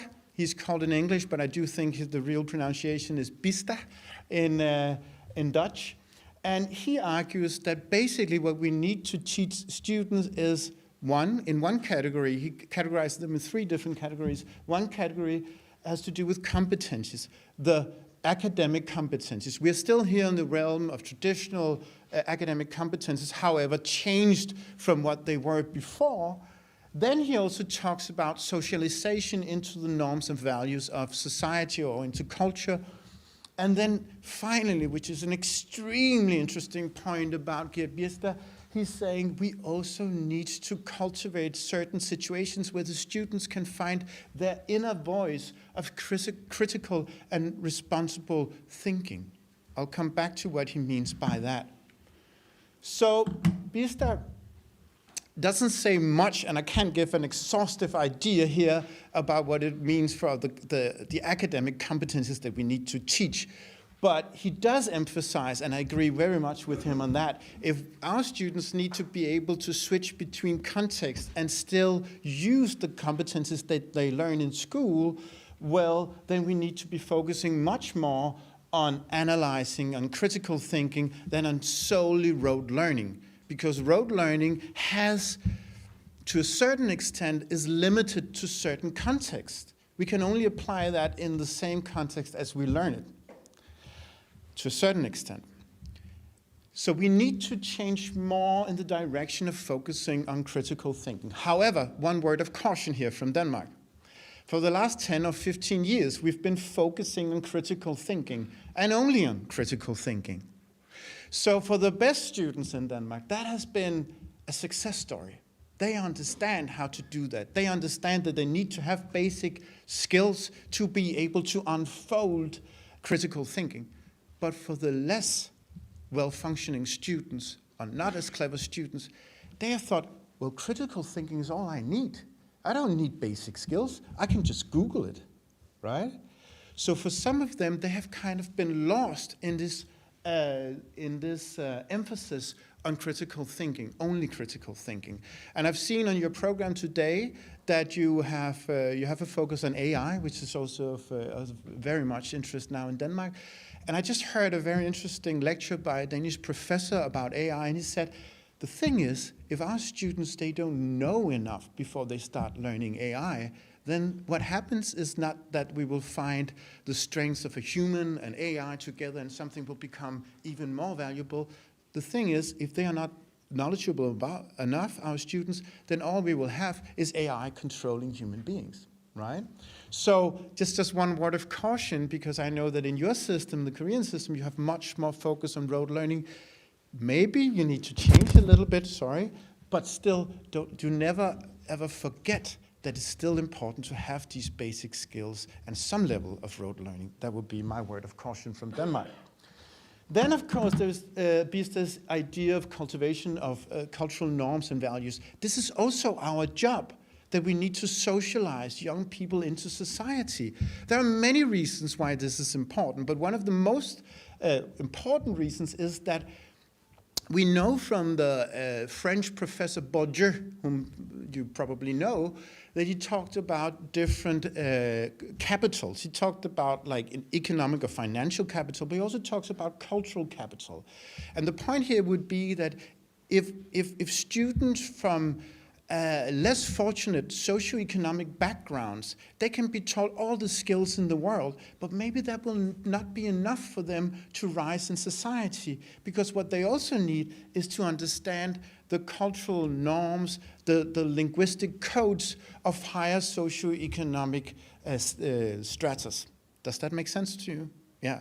So it's extremely important for us as teachers that we also teach students about like socializing them into the cultures, the cultural norms and values of society. But then Biester has a very important word of caution here. That can never be enough, because he uses what he calls the Eichmann-Rosa Parks paradox.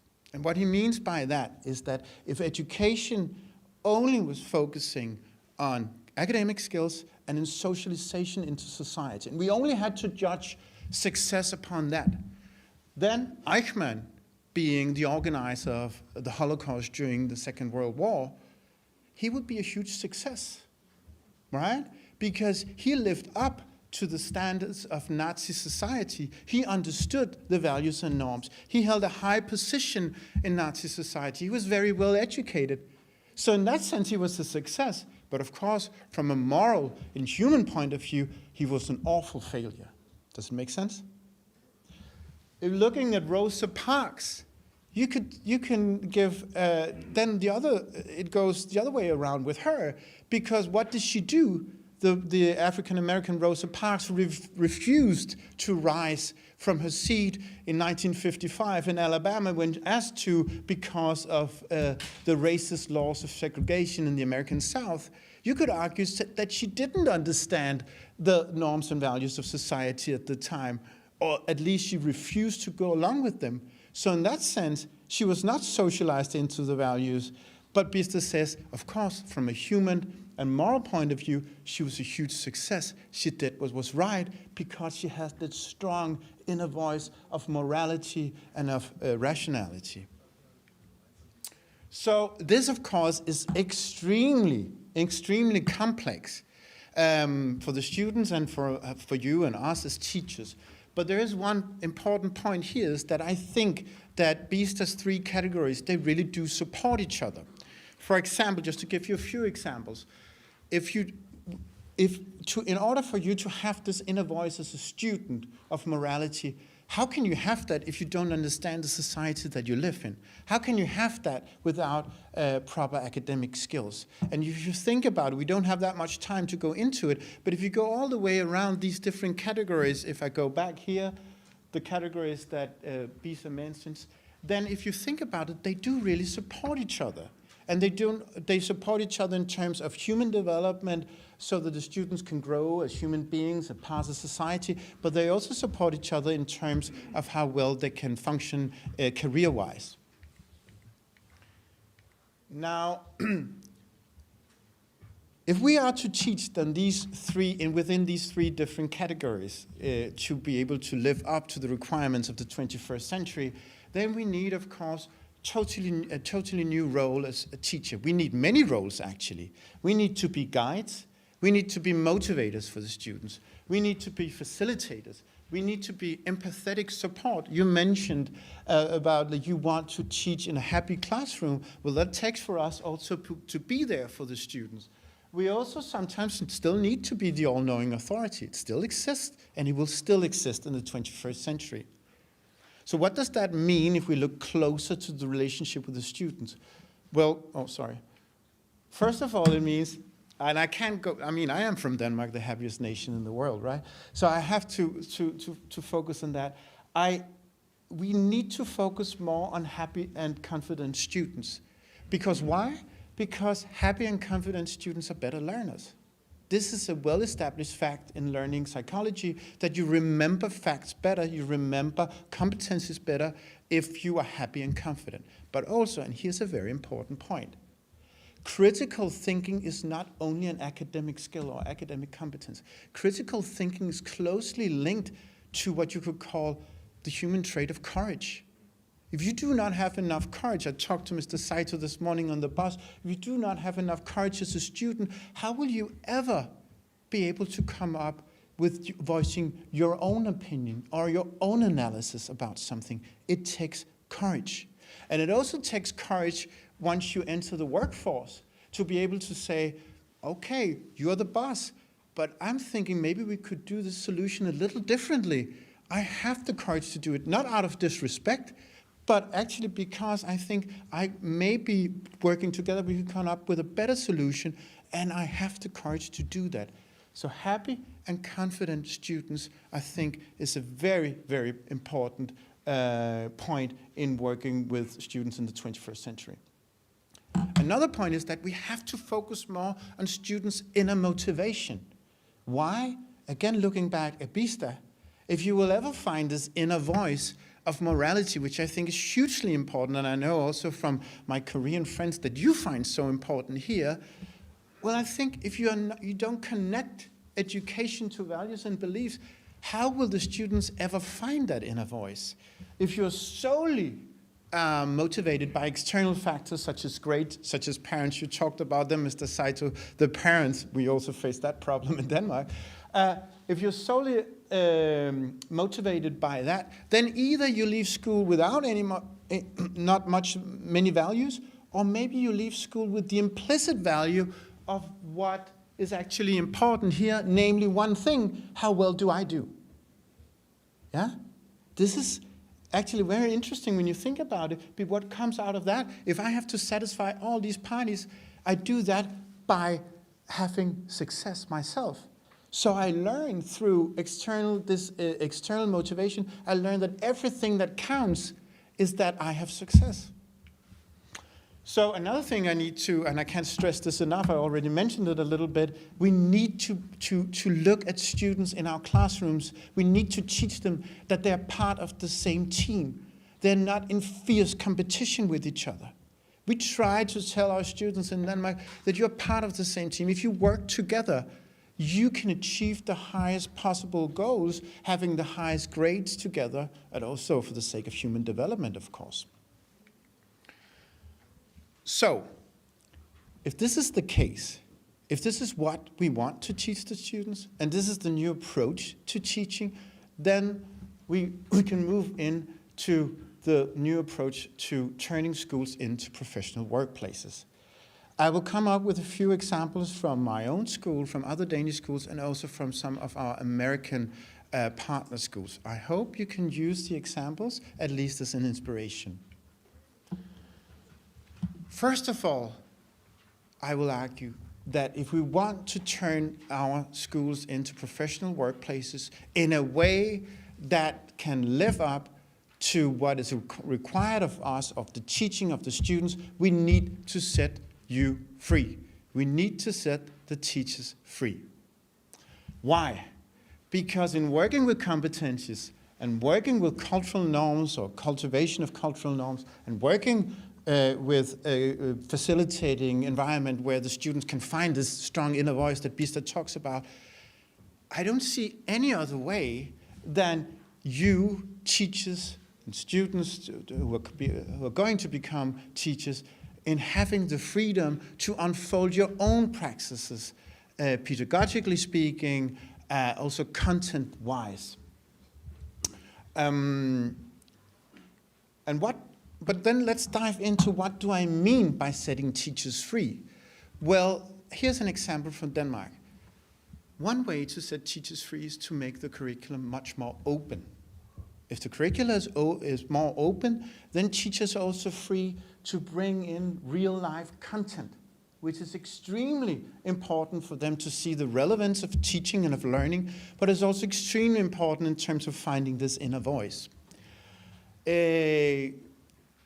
It is also, if you make curriculum more open, it's much more easy to teach competences such as critical thinking that are not context dependent, that you can teach in one context, but you can use it also in other contexts. So let's look at it concretely from Denmark, from my own subject of history. The subject of history doesn't consist, the curriculum doesn't consist of hundreds and hundreds of goals. It doesn't even consist of one textbook that I have to use. It's up to me what kind of textbooks that I want to use. The subject of history consists of 11 different competencies or skills. Just to give you a few examples about that, one would be to reflect on the interplay between past, present, and future, as well as on man as history created and history creating. Apply a methodological critical approach to select and analyze historical material, including examples of the use of history, and gain insight into how the subject of history can help to understand and solve problems in the present. Now, these are very open. Very, very open. But it also means if you're a history teacher today and you want to teach in Denmark and bring relevance to your students, then maybe you look into the world and you see, I want to teach my students about what is going on with Korea today. What is maybe the basis of the conflict with North Korea? I bring that in to my teaching because I have the flexibility to do it. Looking at the Gaza war at the moment, I bring that into my teaching if I want to. Look at Ukraine, I bring that into my teaching because I have the freedom to do it. Now, if you want to move towards more freedom, then of course your grading systems and your test systems, they need also to be aligned with that. I have had many talks with brilliant teachers from Korea, and some of them said, we love this. We love to work more with real-life problems and with critical thinking. The problem is sometimes we think that our test system is too rigid and too much based on multiple choice testing. And of course, if I was faced with that choice myself, I would also choose to say, well, then I go and teach my students what they need, of course. So this is maybe more political comment that if you want to teach like that, you also need to have at least part of your test system to fit that. Also, another thing you want to focus more on is that you want to focus more on your test system on original thinking than just on punishing mistakes. Now, what do I mean by that? Well, let me give you a very concrete example. You do an English essay for your exam, right? The language is beautiful. The story is original. But as a teacher, you find some grammatical mistakes. Boom, the grade is not very high, right? No, you need to focus more on if the language is beautiful and if the story is original, you need to reward that. Of course, it's still important with the grammar, I'm not saying that, but it's a point. The point here is about balance, that you focus more on the originality and the language and not only on finding errors. Of course, there's one word of caution here, and I know there's a discussion going on in Korea about the fairness of the testing system. The thing is, if you move from a test system that is multiple choice testing, then the test in and of itself is very fair, at least on the face of it. That's very fair. The students are being asked the same questions, right? You could also maybe argue that it's not fair if you look at the socioeconomic foundations of some of the backgrounds that the students come from. Some students can pay for mentors and so on. So in that way, maybe it's not fair. But the test in itself is very fair. Now, if you move into a system where you focus more on critical thinking, there's no way around it. There will be a larger degree of subjectiveness in evaluating the students. Yeah? But then you may ask, but will you stick to a test system that is fair just because it's fair, even if you're testing skills that are maybe not as relevant for the 21st century as they could be? That would be my point about this. I understand there is a question of fairness, but I also think that it's a necessity to move more towards that. And then if you give teachers this much freedom, and then we move into professional standards also. So how do you keep teachers accountable? I mean, I understand it's much easier if you have one test system where you can see the multiple choice testing. The ministry can come and say, "Oh, your students didn't do as well. You need to, perform better." If you're set free, how do we make sure that you're accountable? Well, in Denmark, and I'm not saying it's a perfect system. I'm just saying this is how we work with it. We have a lot of oral testing, oral exams. And our accountability system works as follows. If I bring some of my students to an oral exam, then a teacher from a different high school will come to my high school. He or she will read through all the material that I've used. Mind you, I will choose my own textbooks. I don't only have one textbook. I use different textbooks of my choice.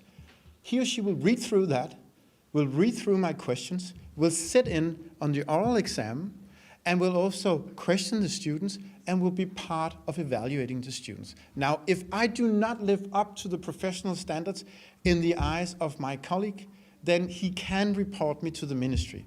It doesn't happen often, but he's able to do that. Then there's another photo here, and you might ask, why do I have a photo of bread? It is from a very famous Danish bakery.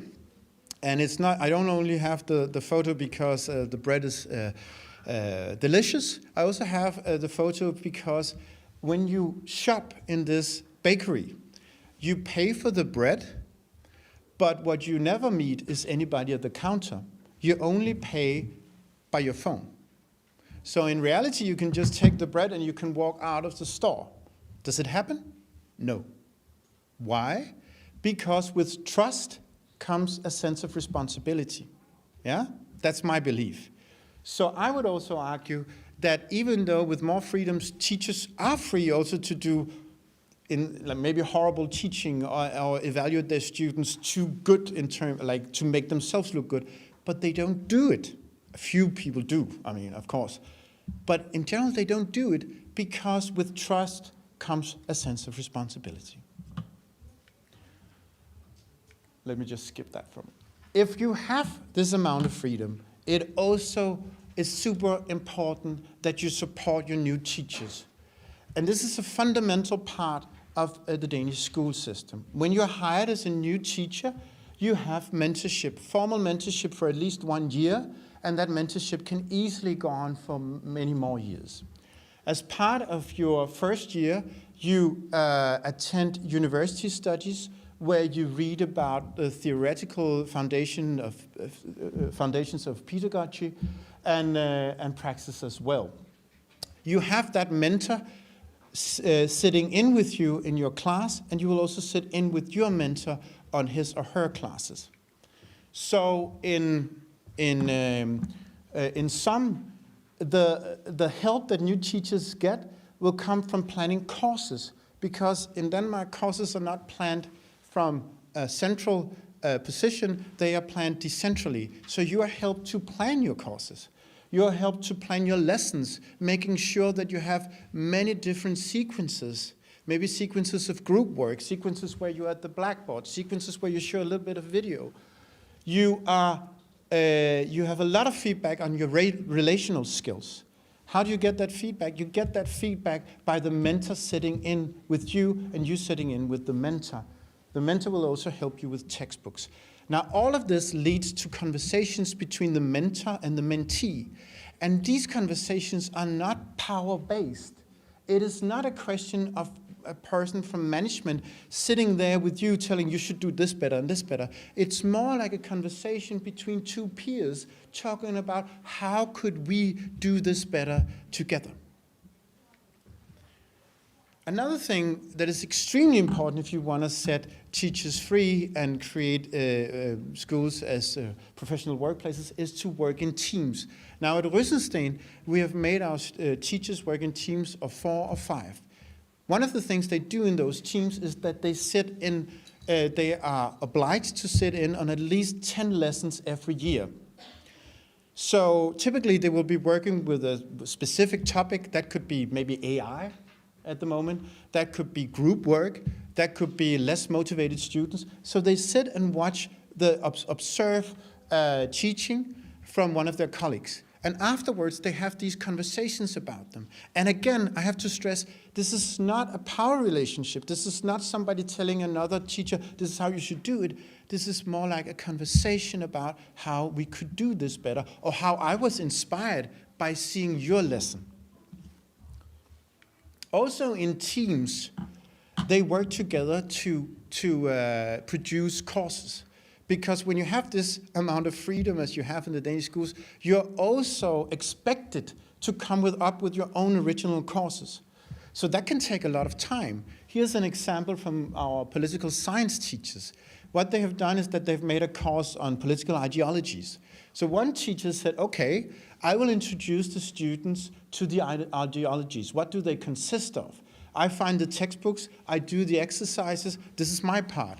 Another teacher says, okay, I will look at the history of the ideologies. Where do they come from? In what historical setting were they created? Who were the founders of the ideologies? I find the textbooks, I do the exercises. And then a third teacher could study the political parties of Denmark or even Korea, if you're working with Korea, and say, what kind of ideologies do they stand for and how do they relate to the original ideologies and so on and so forth. So they come together to create this, saving a lot of time and making sure that it is of the highest standard what they are doing. Another thing they also do in these teams is that they bring in new pedagogical ideas. This is Peter, one of the best English teachers in Denmark, I believe. He went to the United States and to Canada, and he came back with a new exercise called Spiderweb. As you can see, Peter here takes part in a conversation with the students, and he's kind of taking part as just another student. They have read through an English essay, and now they have to discuss it. And there are certain rules to that. One rule is that they have to listen to the other students. They cannot interrupt. Another rule is that all the students have to say something. A third rule is that they have to use certain academic concepts. It's an incredible exercise.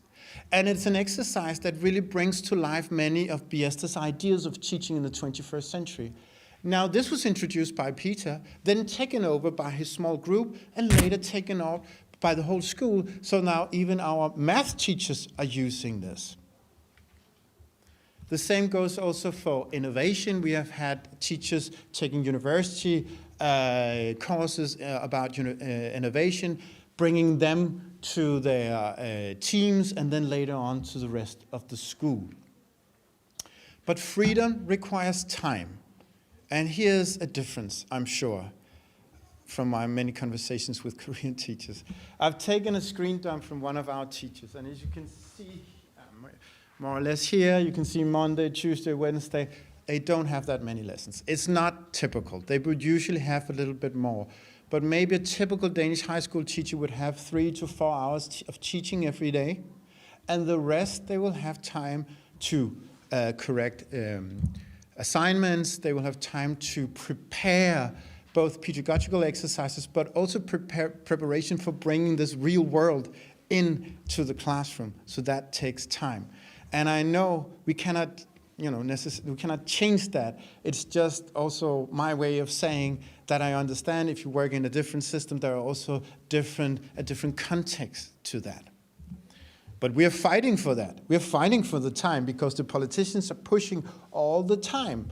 And they're actually looking to Korea, for example, and saying, well, a normal Korean teacher teaches much more. Why can't you do that, right? And we try to say, well, that's a different approach, Then there's the point also about if we want to turn schools into professional workplaces, we have to think about career planning. And here's the point. If you set schools more free, the schools can also set their own goals themselves. For example, at Rysensteen, we are working with global citizenship. It could be another school working with, AI. It could be a school working with minorities, for example. First of all, that creates a sense of working together with a common purpose for all the teachers, for all the students. Secondly, it also means that once you create a career plan, that can be aligned with the goals of the school. So, for example, if we say to a teacher, you need to take this and this and this course in order for you to have to perform better professionally, it's not only for his or her own sake or for the students, it's also for the school's sake.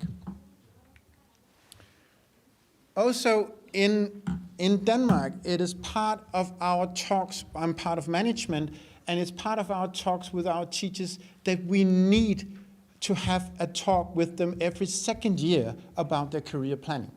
So we need to talk with them about where do you see yourself now, where are you going? And we talk about different paths. It could be a specialist career, specializing in project-based learning, for example, and being the expert at Rysensteen. And also seeing your salary increase because of that. That's why I asked the question, because I'm also in management, so I have to think about incentivizing also why you do this. You could strive to be a department head for English or math or whatever. Is that what you want? Then you need to go this way. You could strive to be part of management. Well, then this is the path you need to take. You can become a student counselor. You can even strive to become a college professor. That jump or that leap happens quite a lot in Denmark. But this is something we, by law, need to talk with our teachers about. Also, an example from 2 of our partner schools, two of the most, by the way, most prestigious schools in the United States. They deliver a lot of students to both of them, Tabor and St. Mark's Academy. They are some of the schools in the world that deliver most students to Harvard University and MIT and so on. So they take this very seriously. Their career plan consists of the following. Typically, when they start a school year, they have an expert coming to talk about, let's say, AI, setting the scene for a whole year where the whole school is working towards bettering the way of working with AI. It could also be of global citizenship, it could be of group work, whatever. But they start the year out, it's something very concrete, with one expert, university expert, coming to tell them about that. Apart from that, they also have professional development that is only dependent on the individual teacher's area of interest and expertise. And they have so much money that during summer work, they can even send their teachers abroad. I know that it's very difficult for us in Denmark, and I think maybe it's also quite difficult for some schools in Korea. One way I would suggest is that if you work closely with other schools abroad, we have done that, then maybe you can send your teachers there to teach for a while. because that's actually can be quite a cheap way of just learning via praxis. For example, we have had some of our teachers sent to the United States, so we didn't have to pay them anything. They took a leave of absence, but they came back much more knowledgeable about a certain new pedagogical ideas and so on. Also, at St. Mark's and at Tabor Academy, they have a 3-year evaluation plan. So they have a person from management sitting in on teaching. And this is a very important point. We do that also at Rysensteen. Like, this is also a way to make sure that we have the professional standards that we need. I sit in with some of my teachers. I look at their practices. And that will be part of our talk afterwards to say, what do you think about that teaching? And I can be quite tough if I don't think that it lives up to the standards. I try not to be, and in most cases, I don't have to be because the teachers are doing quite well. But it is part of what we talk about with the teachers in terms of salary and development, and that goes also for these 2 schools, St. Mark's and Tabor. Now, a thing I was also asked to talk a little bit about in terms of professional turning schools into professional workplaces is space. And I have to say, I work at a school where space is just like you would imagine space in a school 100 years ago. We have traditional classrooms, we have a traditional teacher's lounge. So we have to look at other places to find new creative ways of using space. I'm not hugely knowledgeable about this, but one place I would recommend you to go is to the International School of Billund, the so-called Lego School. Lego is situated in Billund, and they have created their own school where play is at the forefront, at the very center of learning. So that's a very interesting place to visit, also on the website, just to get some inspiration. I've done that, and I find it hugely inspiring, not so much in terms of teachers, mostly in terms of how the students are placed and how they use space. But I do want also to mention one last school before finishing off. This is the school of Ørestad in Copenhagen, Denmark. It's one of our neighboring schools. It was a few years ago, there was an article about the most innovative high schools in the world, and Ørestad, sorry, not Rysensteen, Ørestad was part of them. Why? Because Ørestad is a school, you can see it to the left and also to the right, it's a school without any classrooms. It doesn't have any classrooms. So the idea is that teachers every day have to teach in new ways, new kind of group work, individual teaching, and so on and so forth. It sounds good. It sounds good. I don't know how well it works in practice. That's the truth. Because I know teachers from there who say, well, we don't even have a teacher's lounge. We don't know where to prepare. And it's really stressful every day to go and find new spaces. And one thing you also have to consider, that is the student base. Students here, they come from immigrant homes. They are not socioeconomically very strong. And so maybe those students sometimes, to be very honest, they probably are better off in a classroom to just sit down and learn something. It is just a few words of conservative caution saying we definitely have to think about the use of space, but still we also have to remember that maybe there are some truths that go way back in history about a classroom that we can never forget about. Then my finishing remarks here is that what I've talked about here is probably quite, in some ways, radically different from some of the things you know here. And I'm not saying, again, that the Danish system is in any way perfect. I am saying that some of the features of the Danish approach to teaching is quite good. And I'm also saying that if we want to change, and that goes for Denmark as well as Korea, we will find stakeholders who will be unwilling to change. We will find politicians, we will find school leaders, we will find students, and we will find parents. In my experience, one of the most conservative forces in the education system are parents. They seem to be like they feel unsafe or insecure if we change things, because how can we then be sure that our students are educated in the right way? To them, I will say, well, maybe there is no other way. Maybe we just need to change because this is the 21st century. AI is part of our teaching. It is a truth that we will be educating our students for jobs that do not yet exist. So what is really the alternative if we're not going to change our approach to teaching? Thank you very much.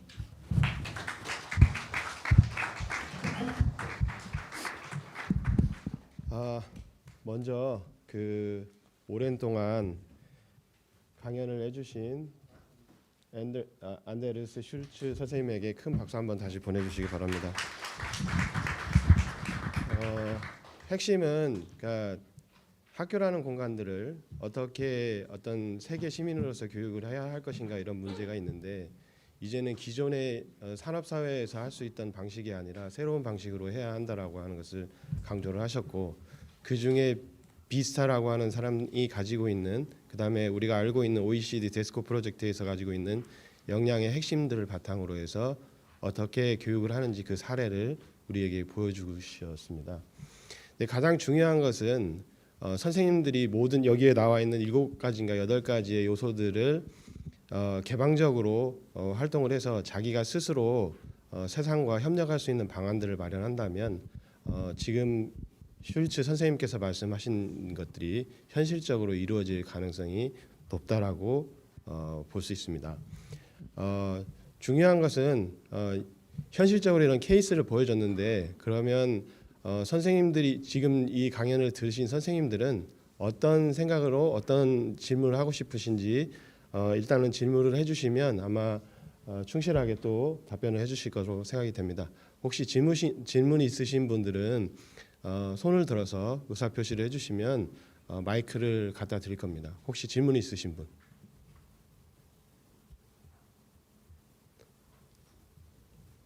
네, 마이크 이쪽에.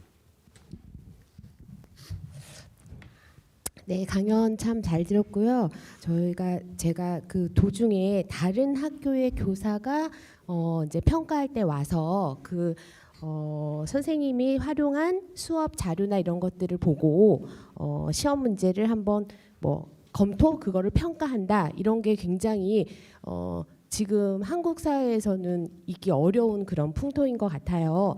왜냐하면 학교에서 시험 문제를 내면 한국은 그 검토를 받는다고 하죠. 이렇게 성취 기준을 제대로 맞는 시험 문제가 출제됐느냐, 난이도는 어떠느냐, 퍼센트는 잘 맞췄느냐, 이런 형식적인 것을 굉장히 따지는데 어떤 협력의 부분에서는 되게 고무적인 일이 아닌가 싶긴 한데요. 같은 학교 안에서 동교과 선생님들이 그렇게 하는 것도 사실은 어렵거든요. 이게 근데 다른 학교 선생님이 와서 한다는 것 어떤 의미가 있는 것인지 그리고 그게 어떻게 꼭 반드시 그렇게 해야만 하는 건지 아니면 그리고 또 이 선생님이 와서 피드백을 할 거 아니에요. 요거는 이런 점은 안 좋은 문제인 것 같습니다.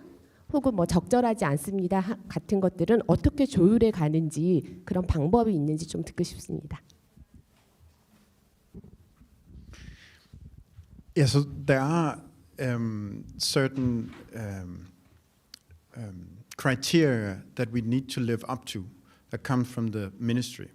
So basically what the other teacher does is to look at those criteria and say, do you live up to that criteria? So you can say that it is a peer-to-peer feedback quality assurance system, but of course the framework comes from the ministry. And I understand very well that it's a very different system in Korea. And I would also say that I'm maybe not suggesting, I am not suggesting that you just take it over one-to-one. But for me, it's also a question maybe of mutual inspiration. That maybe some exams or some part of the accountability can come via the system. I know from seeing education or teaching in Korea, I've seen a system that is very, very different from the Danish system. But I've also been hugely inspired. And some of the things I've seen, I've said, well, I can't do that at home. just thinking about the amount of hours that students here study. But other things I've said, well, that's very, very interesting. Maybe if I think about how to apply that, I can do that. But I understand that the systems are very different, but maybe just to get back to your question, say that it's not that the ministry is totally out of it. They play the overarching role, and then the teachers will become just part of that system.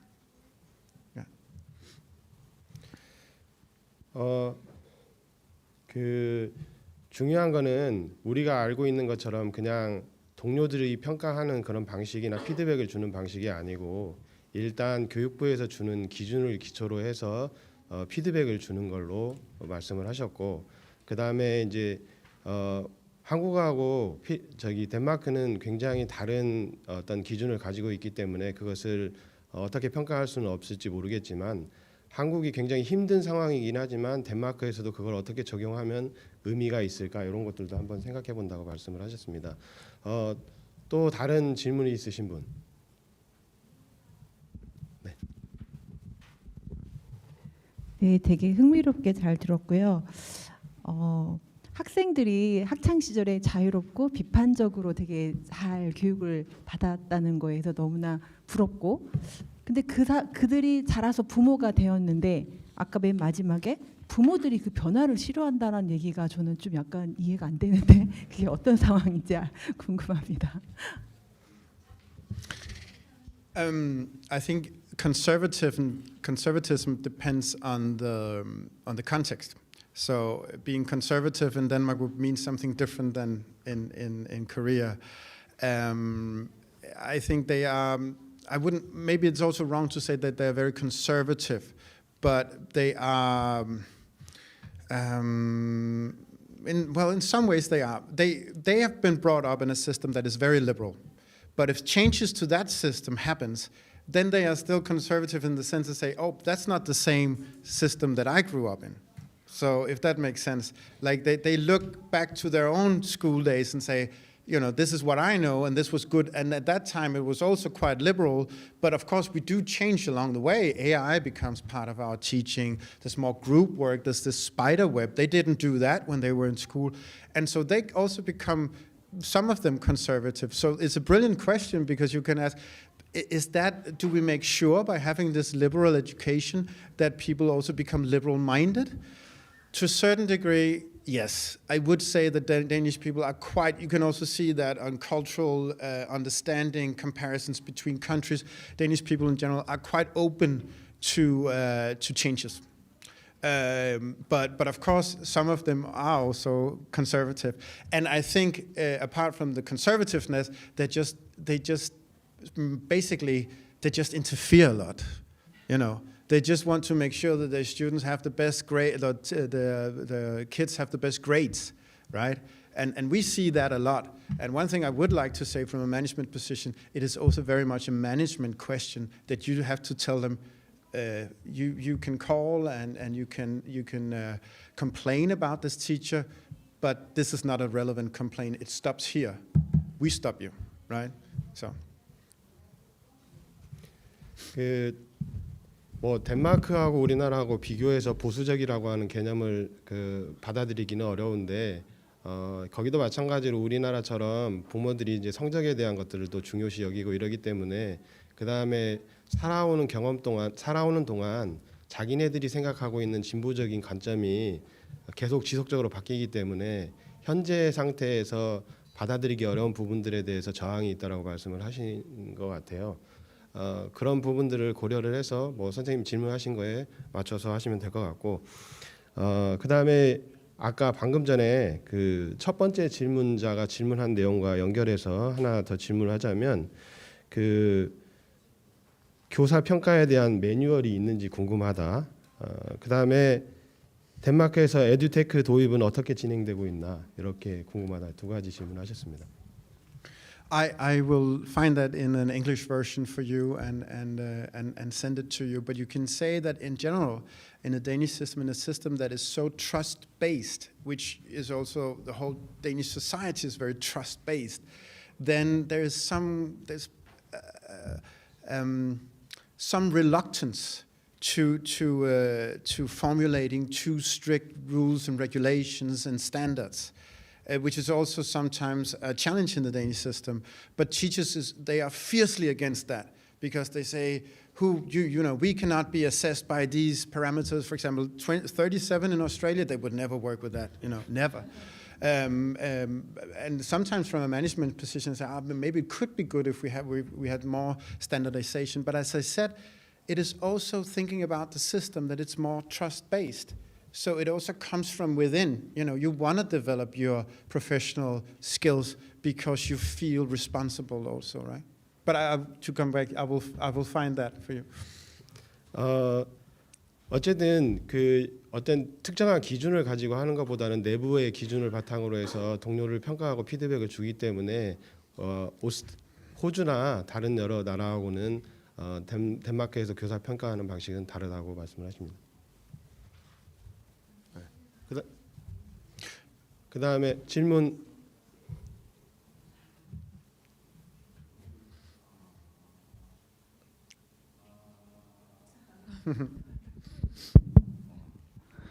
이제 원청초등학교 교사 공정욱이라고요.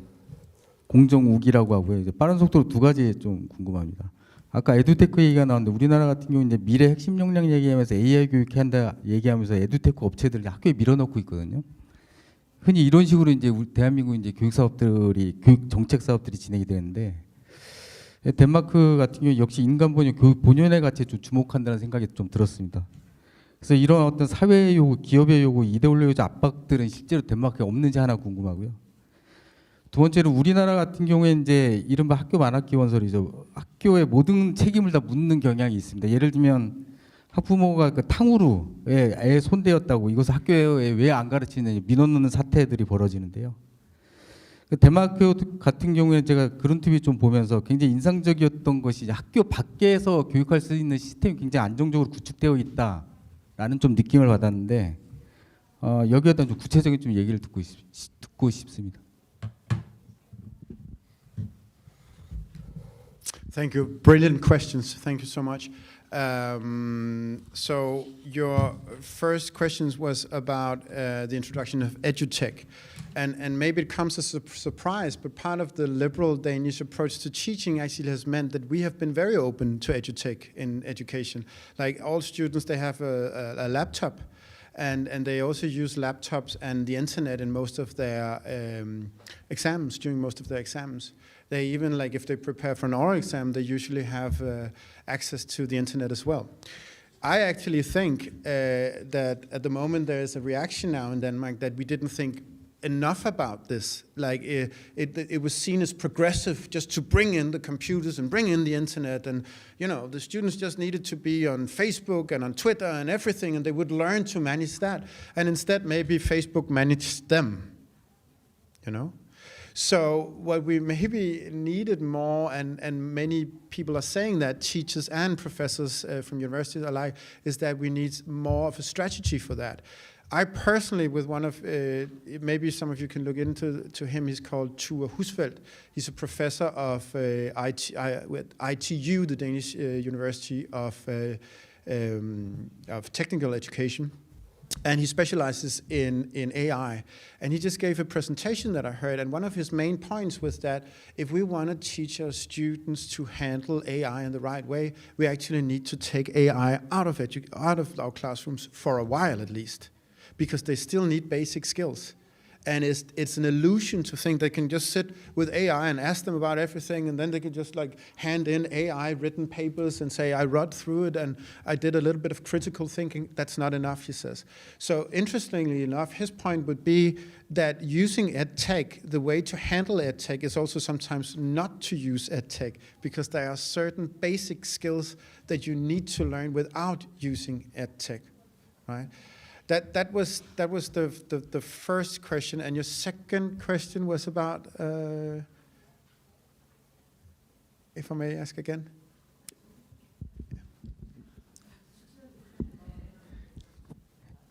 예, 좀 빠른 속도로 또 말씀을 드리면요.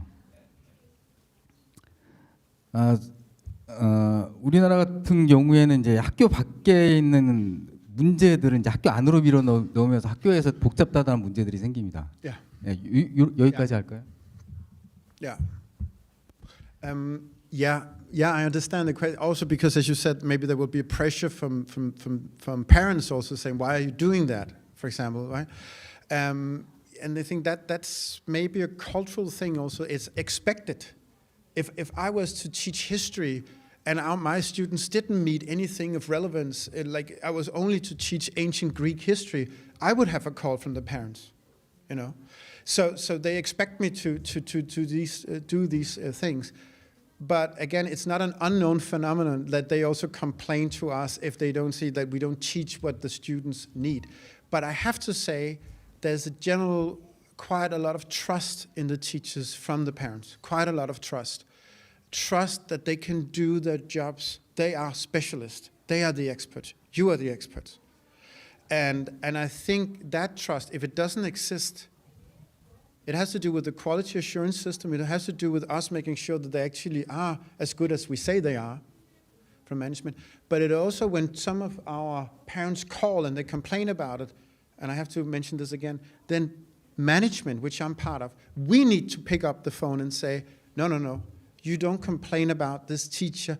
Yeah, you can complain if it's a relevant complaint, but if you're just complaining about your kid not getting good enough grades, that's not relevant. And you have to stop it. So I think, and that goes beyond borders as far as I can see it. That goes to the United States, that goes to Korea, that management plays a huge part in protecting teachers from parents. Not parents, they can complain. They're allowed to do that. That's part of the rights that students and parents have. But if they are irrelevant, or if they are you know, if the language is foul, for example, which we see, then the management will have to stop it and say, this is not at our school. 이제 두 가지 질문을 하셨는데 그 두 가지 질문에 대해서 첫 번째 질문 같은 경우는 우리가 어떤 새로운 에듀텍을 소개하는 정도의 어떤 방식으로 교육을 하는 것은 바람직하지 않다. 에듀텍에 필요한 역량을, 기초적인 역량을 갖춘 다음에 배우는 게 좋을 것 같다. 그래서 뭐 AI나 아니면 에듀텍을 학교로부터 한참 동안 벗어나게 하고 얘네들이 그것에 대해서 충분히 이해한 상태에서 가르치는 게 필요하다라고 말씀을 하셨고요. 두 번째 이야기는 그 덴마크 학교에서는 학교에서 판단을 해서 경영자들이 판단을 해서 이게 교사들에게 어떤 컴플레인을 하게 되면 어떤 그게 학교 교육하고 관련이 있는지 그걸 먼저 확인하고 학교 교육과 관련이 없는 컴플레인이다 그러면 학교에서 그것은 우리하고 관련이 없으니까 더 이상 컴플레인을 하지 마라. 그 다음에 두 번째 중요한 것은 그 신뢰를 바탕으로 하기 때문에 교사와 학부모가 어떤 식으로 신뢰를 구성해야 하는지 그래야지 믿을 수 있기 때문에 호주 같은 경우는 이제 우리나라 호주 같은 경우는 어떤 그 전문성의 기준을 삼아서 그런 신뢰성을 확보하는 그런 측면이 있고 덴마크 같은 경우는 이제 신뢰를 바탕으로 하는 그런 기준을 하기 때문에 그런 걸로 파트너십을 형성해서 하게 되면 지금보다는 훨씬 덜 문제가 발생하지 않을까 이렇게 말씀을 하셨습니다. 저희가 이제 시간이 거의 많이 없는데 일단 총장님의 질문을 끝으로 이번 세션을 마치도록 하겠습니다. 예, 제 질문을 끝으로 하는 건 항상 폭력적이니까 예, 한 분 더 하셔도 상관없겠습니다. 뭐 이 오디오 온라인으로 듣고 계신 분도 계시겠지만 저희 행사는 청주교대 한두 분의 노력이 아니고 그 모든 공동체 공동의 노력으로 만들어지고 있고 또 그렇게 발전해 갈 것입니다. 그리고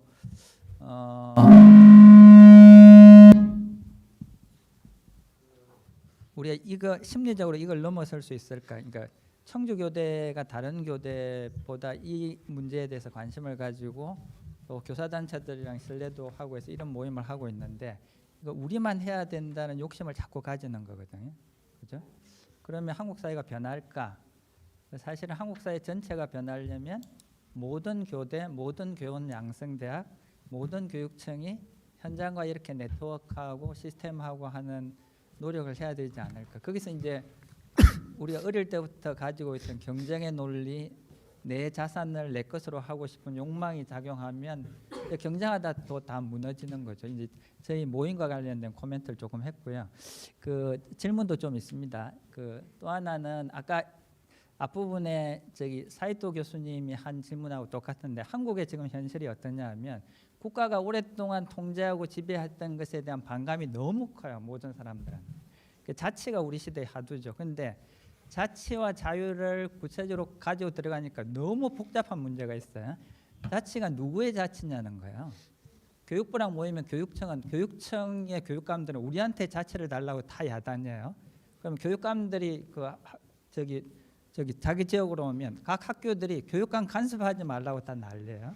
그다음에 이제 각 학교로 들어오면 교장선생님이 뭐라고 하면 교사들은 왜 간섭하냐고 난린 거죠. 그럼 이제 교실에 들어오면 학생들은 선생님이 왜 간섭하냐. 그러니까 자치와 자율의 수준과 관련돼서 우리 사회는 매우 혼돈된 상태에 있다.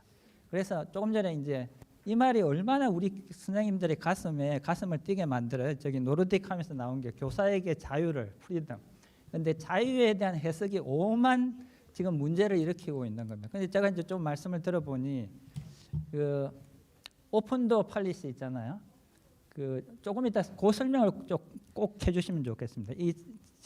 그게 뭐냐면 노르딕 티칭이라고 이제 이야기를 하셨잖아요. 그러니까 덴마크뿐만 아니라 그 노르딕 문화를 공유하고 있는 사회의 공통적인 티칭과 관련된 이야기를 하셨고 그게 세계적으로 다른 지역과 다르고 세계가 또 참조해야 될 어떤 요소를 가지고 있다고 이제 말씀을 하셨는데 제가 해석하기에는 그게 시스템의 차이일 수도 있지만 가장 밑바탕에 트러스트라고 하는 문화의 차이가 있다고 보이는 거예요. 예를 들면 그 한국에서 그러면 교육부가 간섭하지 마.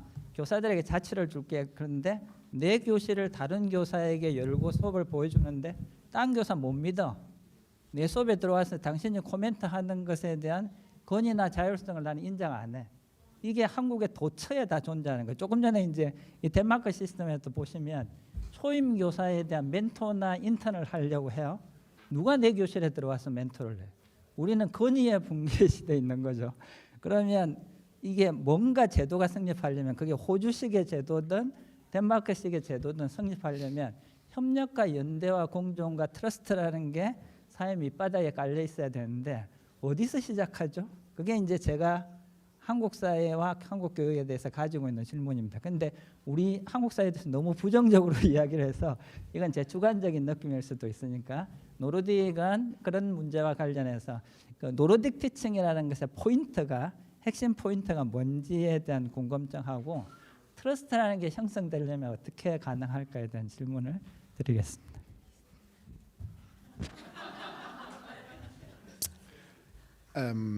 First of all, thank you, Mr. Lee. That was a brilliant way to sum up actually what my main points were. You have understood this extremely well. So I think I was successful in doing something with my presentation here. And I think when we talk about this trust-based or not trust-based, of course it goes way beyond the schools because it has to do with society as a whole. You know, my wife is from Colombia. There's basically no trust in Colombia between families. And so it's very difficult to say, okay, now you change your schools. Because how do you do that? There's no trust. But I do think, first of all, I have to say that I have met many Korean teachers. I have met many Korean politicians. I have met many Korean school leaders. And it seems to me that there's something boiling here. There's something going on, like an urge to change something, and also I don't know if that's too much to say. There's hope because of course you're doing brilliantly in many ways in your system, but with that many people working, wanting to change some things, of course it is possible.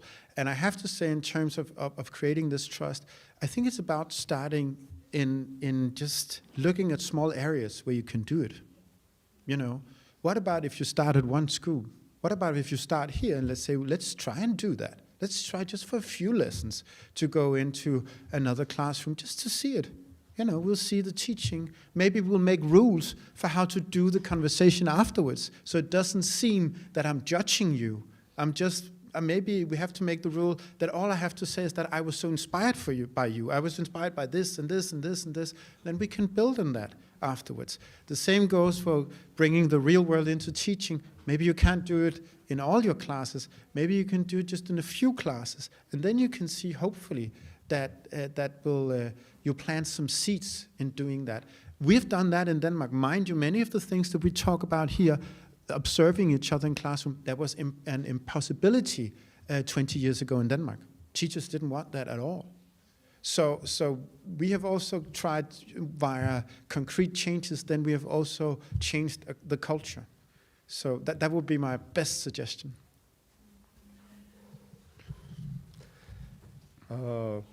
뭐 굉장히 훌륭하게 말씀하셨고요. 그다음에 신뢰를 갖는다는 것은 그냥 학교 안에서만 이루어지는 게 아니라 사회 전체가 서로 신뢰를 해야지 변화를 크게 주도할 수 있다고 말씀하셨고, 한국에서 아마 신뢰를 형성하는 그런 것들을 하게 되려면 작은 것부터 시작하는 게 필요하다.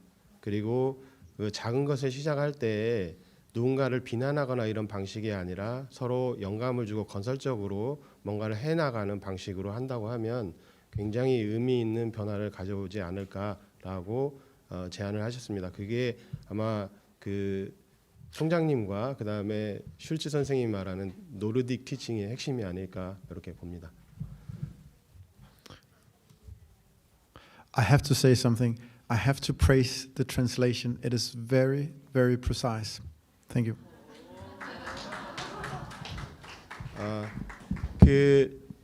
이제 더 이상 여기서 붙잡아두기가 어려워서 슐츠 선생님의 강연은 여기서 끝내고 다시 한번 큰 박수 부탁드립니다.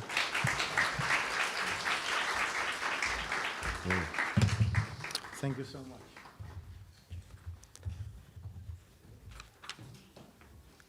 사회자가 그 규칙을 정하는 것은 아니었는데 총장님이 규칙을 자꾸 정하셔가지고 어려움이 많습니다.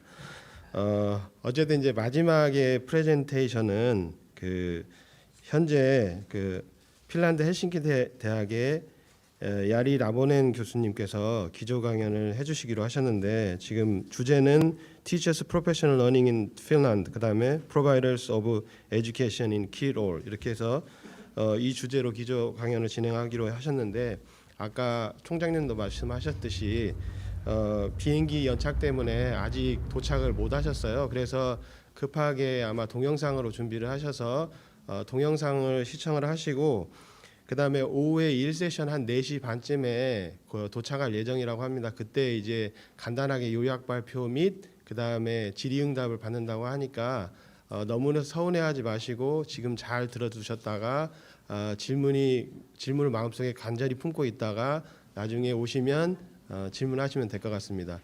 일단 영상을 보시겠습니다. Good morning. I am Jari Lavonen from the University of Helsinki, Finland. I'm very happy to introduce you how teachers are learning in the profession, or how we are organizing professional development project supporting teachers' learning. I have in my presentation 4 topics. Teacher education and education are very contextual, and this is the reason why I shortly introduce you Finnish education context. And then I give some theoretical background to teachers' professional learning, and in my discussion part I will come back and try to interpret how we are following the research outcomes related to the teachers' professional learning. And the main topic is, of course, how we support teachers in their learning in the job. So there are 3 main characteristics in Finnish education system. The first one is kind of collaboration while we are making long-term vision and aims, strategic aims. For example, framework curricula at the national level, it is made in very strong collaboration among schools and administrators and researchers. And also the teacher education strategies based in collaboration with the universities. And we are not so frequently changing those big strategic documents. Typically 10 years is the period when we are making updating to the documents. Equity is very important in Finnish education. All education is free, also the university studies. Students are family supported, their books, meals, health are free in all levels. Of course, in university we have libraries and we are not giving the books, but students can borrow them. Special education is important. About 20% of the students have recognized to have special needs and they are supported in the learning. And decentralization is the third characteristics. We are looking good quality in education through decentralized system. Leadership at the school level is important. Student assessment is done by teachers. We don't have testing. And providers of education, they are responsible for quality work, but also supporting teachers in their professional learning. We are not having private tutoring in Finland, so we are supporting at school the students' learning. That is one difference to Korean context. One additional slide about the quality in education. In Finland, we call our approach to the quality assurance as enhancement-led quality assurance. In many countries, the education practices are controlled, and the control is way how the quality is maintained in education. The accreditation of teachers, inspector rating, testing, and evaluation of teachers. So actually we don't have anything of them, and we are emphasizing the input. We are educating teachers in 5-year master level programs to primary, secondary level. There is a collaboration culture. We think that when teachers are planning together, they internalize the curriculum aims, so it's not needed to control by inspectors. And self-assessment is an important way how we evaluate in student level, classroom level, teacher level, school level. Very shortly, how teachers are educated in Finland. We have 8 national research universities which are responsible for teacher education. Typically 5-8 faculties are active in teacher education in all universities. Of course, the Faculty of Educational Sciences, where we have typically Department of Education. Maybe some universities have the Department of Teacher Education. In my university, we had Department of Education responsible for teacher education. And we have faculty schools, like medical faculty has the hospitals. And then Faculty of Science, Bioscience, Social Science, and so on. They are responsible for teacher education. In secondary teacher education, the studies in the subject, they are done at the specific faculty, and pedagogical studies at the Faculty of Education. Primary teacher education is mainly organized at the Faculty of Educational Sciences, but the students can take the minor studies in other faculties. One well-known characteristics of Finnish people is that we are quite happy. In the world rankings, 3 times Finnish people have been recognized as the most happiest. Sometimes, especially the winter time, it is very challenging for people to understand how we might be so happy because the weather is quite awful. So it looks like this in Helsinki just now. I already mentioned that the collaboration culture is important, and whenever we are making the curriculum or teacher education strategy, it typically starts with the recognizing of challenges. What are challenges in education, society? And then the education try to find solutions, how to overcome the challenges. Then we are outlining the big aims. We are not describing in detail the learning outcomes. And then strategic aims, they are very important. And for example, last time we were making the school curricula for all levels and also teacher education strategy. We were asking that what kind of competencies students need, and then what kind of competencies teachers need in order to support students to learn those important competencies. And of course, how to support teachers who are teaching to learn also those competencies. It's not enough that in initial teacher education, we are emphasizing the strategic competencies, learning of them, but also the on the job, how they support. And now the topic is, of course, today about the teachers' professional learning. And finally, some kind of last topic in the national level is the national aims for teacher education. And these aims are for initial teacher education, induction phase, and also the continuous professional learning. Teachers in Finland, they need the basic competencies in the subject, pedagogy, pedagogical content knowledge, we call it in Finland didactics, understanding about the students, diversities, collaboration, interaction techniques. Values are important in education. Research skills and critical thinking important. School-society relations, and of course the sustainability and climate education, they are important topics to teach in all levels and in all school subjects. And then the second area of competencies for teachers we are looking, we call it transformative agency.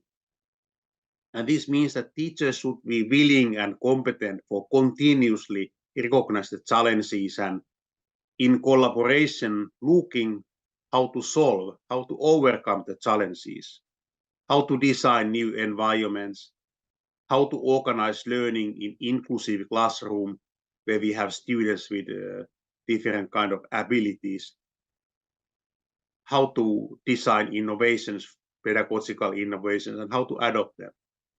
So that is a second area of competencies we are looking in teacher education. And the third area is the kind of willingness and competence for continuous professional learning. How to develop also the whole school, kind of school as a learning community, how to make progress at the school level in collaboration. And the leadership is, of course, important in that kind of situations, how to lead school in a way that students' well-being and learning is the optimal level. So that was the introduction about the context. And now some comments about professional learning, what is known about that, and how we take those research-based issues into account in Finnish teacher education and continuous professional learning. So it's quite common to differentiate the approaches we are using for supporting teachers' learning. Maybe the most old, well-known term is in-service training, not so much used anymore. It's quite top-down, and the idea is that we are introducing teachers' best way to teach and somehow reproduct that kind of approach among teachers. The second is more broad, kind of continuous professional development, so the updating teachers' knowledge and skills, but in the individual level, not holistically taking into account the whole school environment. And maybe the new idea, professional learning and development, means that we are more holistically focusing to the whole school, guiding teachers to collaborate, making progress together at the school level, implement, for example, the new ideas. And in Finland, we emphasize that implementation of the curriculum, implementation of the strategic aims, it is the way how teachers are learning. So the implementation means that you have to learn new ideas, and they are guided to make that kind of learning together. But of course, we need all those. Sometimes we have to train, for example, how to organize distance teaching when we had COVID. So we need kind of training for that. But now the orientation is more to the whole school level. There are challenges in teachers' professional learning. Okay, the first challenge is that we are using so many terms, and it's sometimes difficult to figure out what the people are meaning with the terms. But professional learning, in-service training, continuing professional development projects, continuous learning, that kind of terms are used. And unfortunately, they are often considered as ineffective. Many researchers have. So teachers are not learning if we are telling them the truth and asking them to implement the ideas to the classroom. And the one challenge in traditional teachers' professional learning is that they are not deeply connected to the classroom. So it's kind of theoretical discussing, not trying topics, new ideas in the classroom. And teacher agency, lack of that. So teachers are not willing, they are not eager to collaborate and try new ideas. So that is the challenge. These are the typically mentioned challenges. And of course, there are research that is guiding us to follow ideas that are known to be supportive for teachers' professional learning. For example, 2-hour lesson is not enough, so we need long-term approaches for professional learning. And they should be guided, somebody should lead them. Teachers should be active. They should be active in planning phase, in active learning situations, but also in reflection and self-assessment. So teachers' active role, planning, conducting, and reflection. And the contextualization. So the classroom is important, and teacher community to contextualize the teacher's professional learning in those situations. Collaboration, reflection with colleagues. So they are important characteristics based on research. They are supportive for teachers to learn new ideas. And when we were making the national kind of aims, strategic aims for teacher education, we were very aware of those research-based outcomes. And now let's have a look how we are doing teachers' professional learning in Finland in practice. So the induction phase is important. After graduating from the program, the people are applying a position. It is typically advertised in newspapers. It's an open call, and people are making portfolios, and the principal rector is interviewing and recommending to the city level organization which is making the decision. But then after selection, the teacher to the job starts the induction phase. And the city municipality is responsible for supporting in the induction phase. And we have had networks which have been educating mentors, so that in practice every school has a mentor who is supporting the teachers in the early stage of the teacher career. Unfortunately, the payments are not in order, so that for example the teacher union is very actively asking that municipalities should better pay the mentoring processes. That is the challenge, the lack of money for important issue. So I have already mentioned that the municipality, they are hiring teachers, they are supporting the professional learning. So it's very decentralized. The municipalities and cities are responsible for teachers' professional learning. Short courses, in-service training type of courses, but emphasizing nowadays more and more the learning communities. And it depends a lot of the principal, how he or she is supporting teachers to make things together, making progress. Every teacher have to participate 3 days on professional learning. And there is an orientation to more broad approaches that now it is agreed between the teacher union and employee union that also 100 hours per year should be allocated for collaboration at school level, making things together. In practice, I know that many teachers are doing much more collaboration, learning together. But there are many ways how teachers are supporting. There are networks. I give some examples later. They are organizing meetings, training, collaboration, pedagogical associations, teacher union, universities, non-profit organizations. They are organizing different kind of activities which are supportive for teachers' learning. I give some more examples later. And then Finnish National Agency for Education. They are responsible for financing important training, kind of education policy related training. And this national agency, it used typically 20 million euro every year for that. In South Korea, you have about 10 times more people.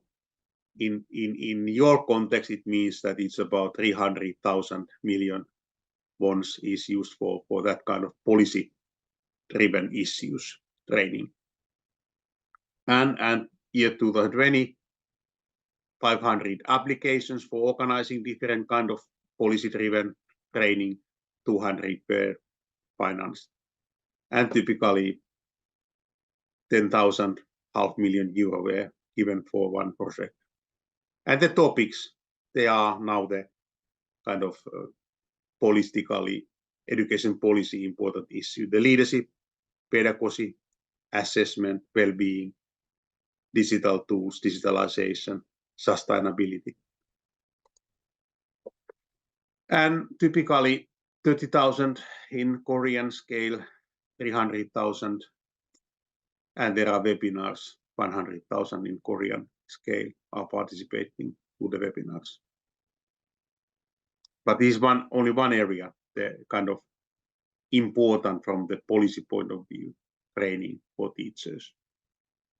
And they are quite typically long-term, and there are meetings and applications to the classrooms and coming back, and that kind of, as the research is guiding.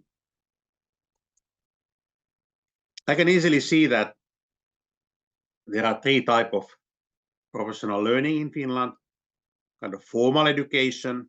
Induction phase is quite formal. There is a kind of ideas mentors are following. Formal training, for example, how to use a certain type of digital tools. Qualifications, for example, special need teacher education is typically done after the teacher qualification. They are coming for 1 year additional studies. So it is kind of professional learning, learn a new job. And postgraduate studies, the teachers have the master and they are able to continue in PhD level. Collaborative learning, that is happening quite a lot in Finnish schools. Team teaching, especially in primary school, teachers are putting classes together. The classroom size in Finland is quite small, and teachers can put 20 students class together, and they have 40 students and 2 teachers. And then they can share responsibilities and learn together with students and teachers, of course, together also. Kind of learning community. There are groups, teams. One team is developing the use of digital tools. One team is developing the professional group work, and one is maybe making progress in the learning of transversal competencies. So there are different kind of groups responsible for certain area. Teacher networks, research projects are quite many teachers participating voluntarily.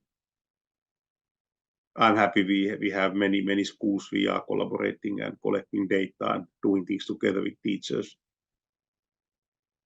And tutoring and mentoring and social media is used a lot. Teachers look help from each other, and there are discussion boards and how you do that, and looking for help. And then learning in the job. While you are planning together, while you are making progress in learning environment, while you are preparing the curriculum, it's a place where they are learning. And this professional learning and development, it's happening somewhere here. Teachers are quite eager, voluntarily participating. So as mentioned already, that 3 days a year, everybody have to take training. But these are the numbers, how many teachers are taking more kind of voluntary training. So about 90% in all levels of education, or 60-70 in vocational.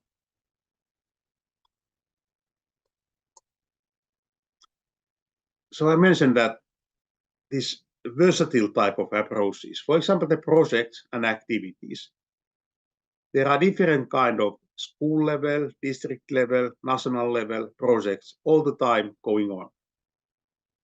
And our curriculum is describing teachers as developers of the school community and school culture. The school culture is very much described in the curriculum and how you can make progress in that. Leadership and collaboration and family partnership and that kind of things are important in culture. Somehow the professional learning community thinking. Hannel Niemi, well-known Finnish educational researcher, gave many examples in her paper of those projects which are done at school level. She's describing a project where the school was very much focusing to the multi-professional collaboration, how the psychologists, social workers, school nurses, teachers are doing things together with families. And then one other example where schools were developing the pedagogical approaches supportive for learning of transversal competencies. The school was calling itself as an innovative school. This kind of examples of projects. The curriculum work is important. So we have a national framework. It's very short document, but teachers should participate at the local level for making the local curriculum. And that is actually a very important way how teachers are learning. They are negotiating, discussing, writing, coming to the consensus ideas that this is the way how we support transversal competencies. This is the way how we organize inclusive classrooms. There are many research papers and theses made of the curriculum work and how it is supportive for teachers' learning. And actually this already mentioned, but I would like to emphasize that implementation of the national guidelines is the way how teachers are learning. And then during the last 10 years, we are calling our collaboration in my university with teachers as a research practice partnership. The idea in partnership is that there are parties, teachers, researchers. They are investing time and resources for achieving the aims they have agreed together. Of course, there is variation how the teachers and research are emphasizing the aims. For teachers, the practical solutions are important. For researchers, it's important to create a new environment for learning in order to make research on learning in that new environment. And then both researchers and teachers learn from this participation. And I can see that this kind of progress is increasing in Finland, that researchers are, and it's also in our national guidelines that teacher educators, educational researchers, they should go to the schools and collaborate with teachers and find interesting phenomena to make research together. And then both benefit of that. And these are two examples of research practice partnership. The Open Digi was organized in Oulu University, so it's not only Helsinki, but Oulu University. It was a regional development, communities looking for digital environments for teachers' professional learning, and then making also research on that. Creative expertise in Jyväskylä University, models within the context of phenomenon-based approaches, phenomenon-based teaching. This is quite big network, the Innokas network. It's a Finnish Innokas means innovative network. 600 schools, so 6,000 schools in Korea, 100 municipalities, 1,000 municipalities. They are organizing training together. So the teachers are training each other. They also invite university people to participate in the events and give some introductory lectures. It's very much contextualized. They are applying the ideas in the classroom, and then they come back together and discuss about the outcomes. And it's not happening in one place. It's all over the Finland, and it's get money from the National Agency of Education, and it's emphasized that the development and collaboration and networking should happen all over the Finland.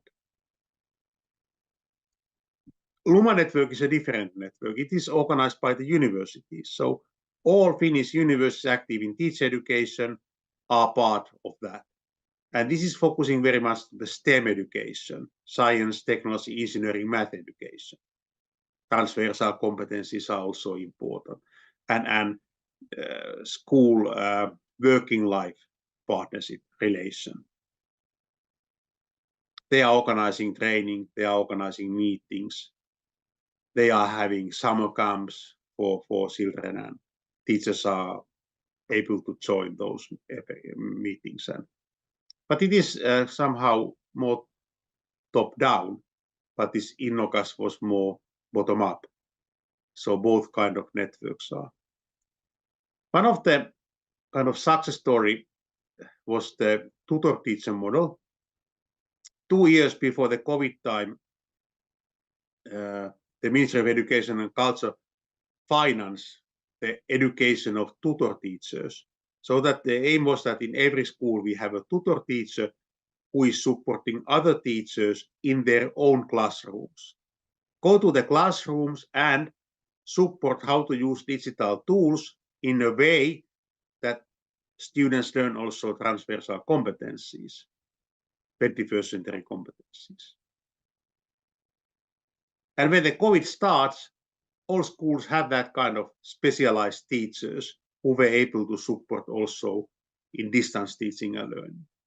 So the transition from the traditional classroom to the distance mode was not so challenging because we had luckily those tutor teachers in schools. And now I'm coming to the discussion part. So I start with the Finnish education context, and I emphasize the decentralization. So the way how we support teachers' professional learning, I think they are very well working with the decentralized system. But we have to have well-educated teachers in order to they are able to be active in the decentralized system. They are making master theses. They have a kind of professional identity and research orientation, and we think in Finland that guides teachers to be active in the development of their own competencies. They have a researcher identity.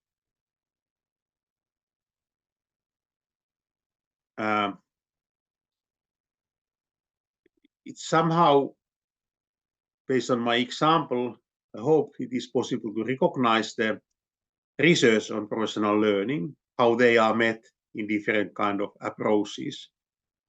So teachers are active, especially in networks, in professional learning communities, in making the school level curricula.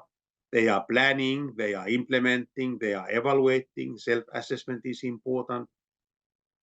The contextualization is quite obvious. Many of the things are tried in a classroom. Teachers come back and discuss. Collaboration, they are making things together and reflect based on the experiences. So it is possible to recognize those issues. And we have made also research how those issues are really happening in teachers' professional learning activities. Recently, we were researching in Helsinki how the city level strategy was implemented in schools through the different kind of development projects, how they were supported for teachers' professional learning. And we will aiming to publish very soon our papers, what we have written based on the data collected from the schools.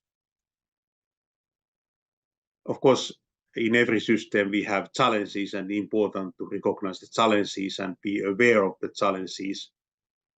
Even I was emphasizing that induction phase is important, that we have educated mentor. There is lack of mentoring, but the main reason is that the payments is not working. So the educated mentors are not doing the job because they are not paid. That's quite silly.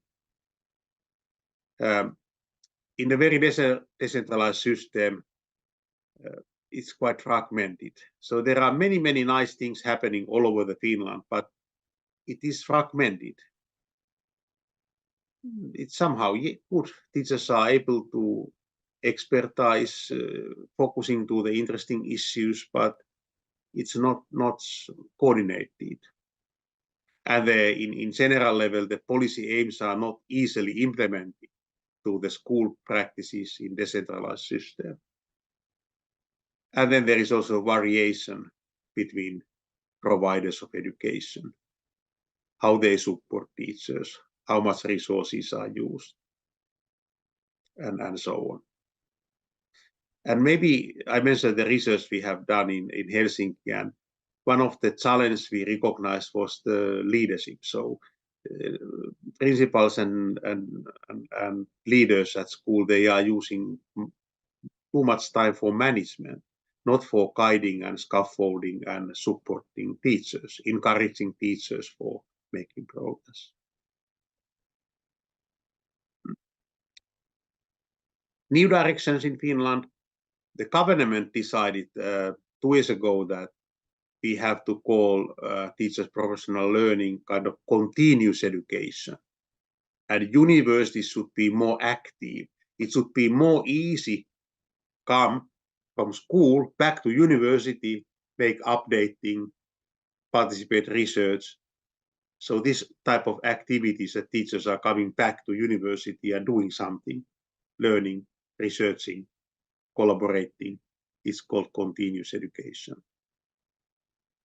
And it promotes learning of competencies, well-being, cooperation of teachers, different stages of their career. Thank you for listening, and I'm very happy to come later today for discussing.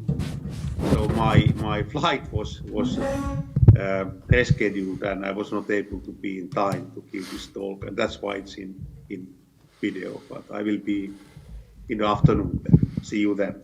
Thank you. 뭐 제가 정리를 할 필요는 없을 것 같고요. 그 나중에 교수님이 오시면 짧게 또 요약을 하신다고 하니까 그때 다시 들어보시고 그 오늘 오전 세션에 참가하시느라고 고생 많으셨습니다. 그리고 방송 준비하시는 분하고 통역하시는 분들도 고생 많았다고 한번 크게 박수 한번 보내고 끝내도록 하겠습니다. 그리고 그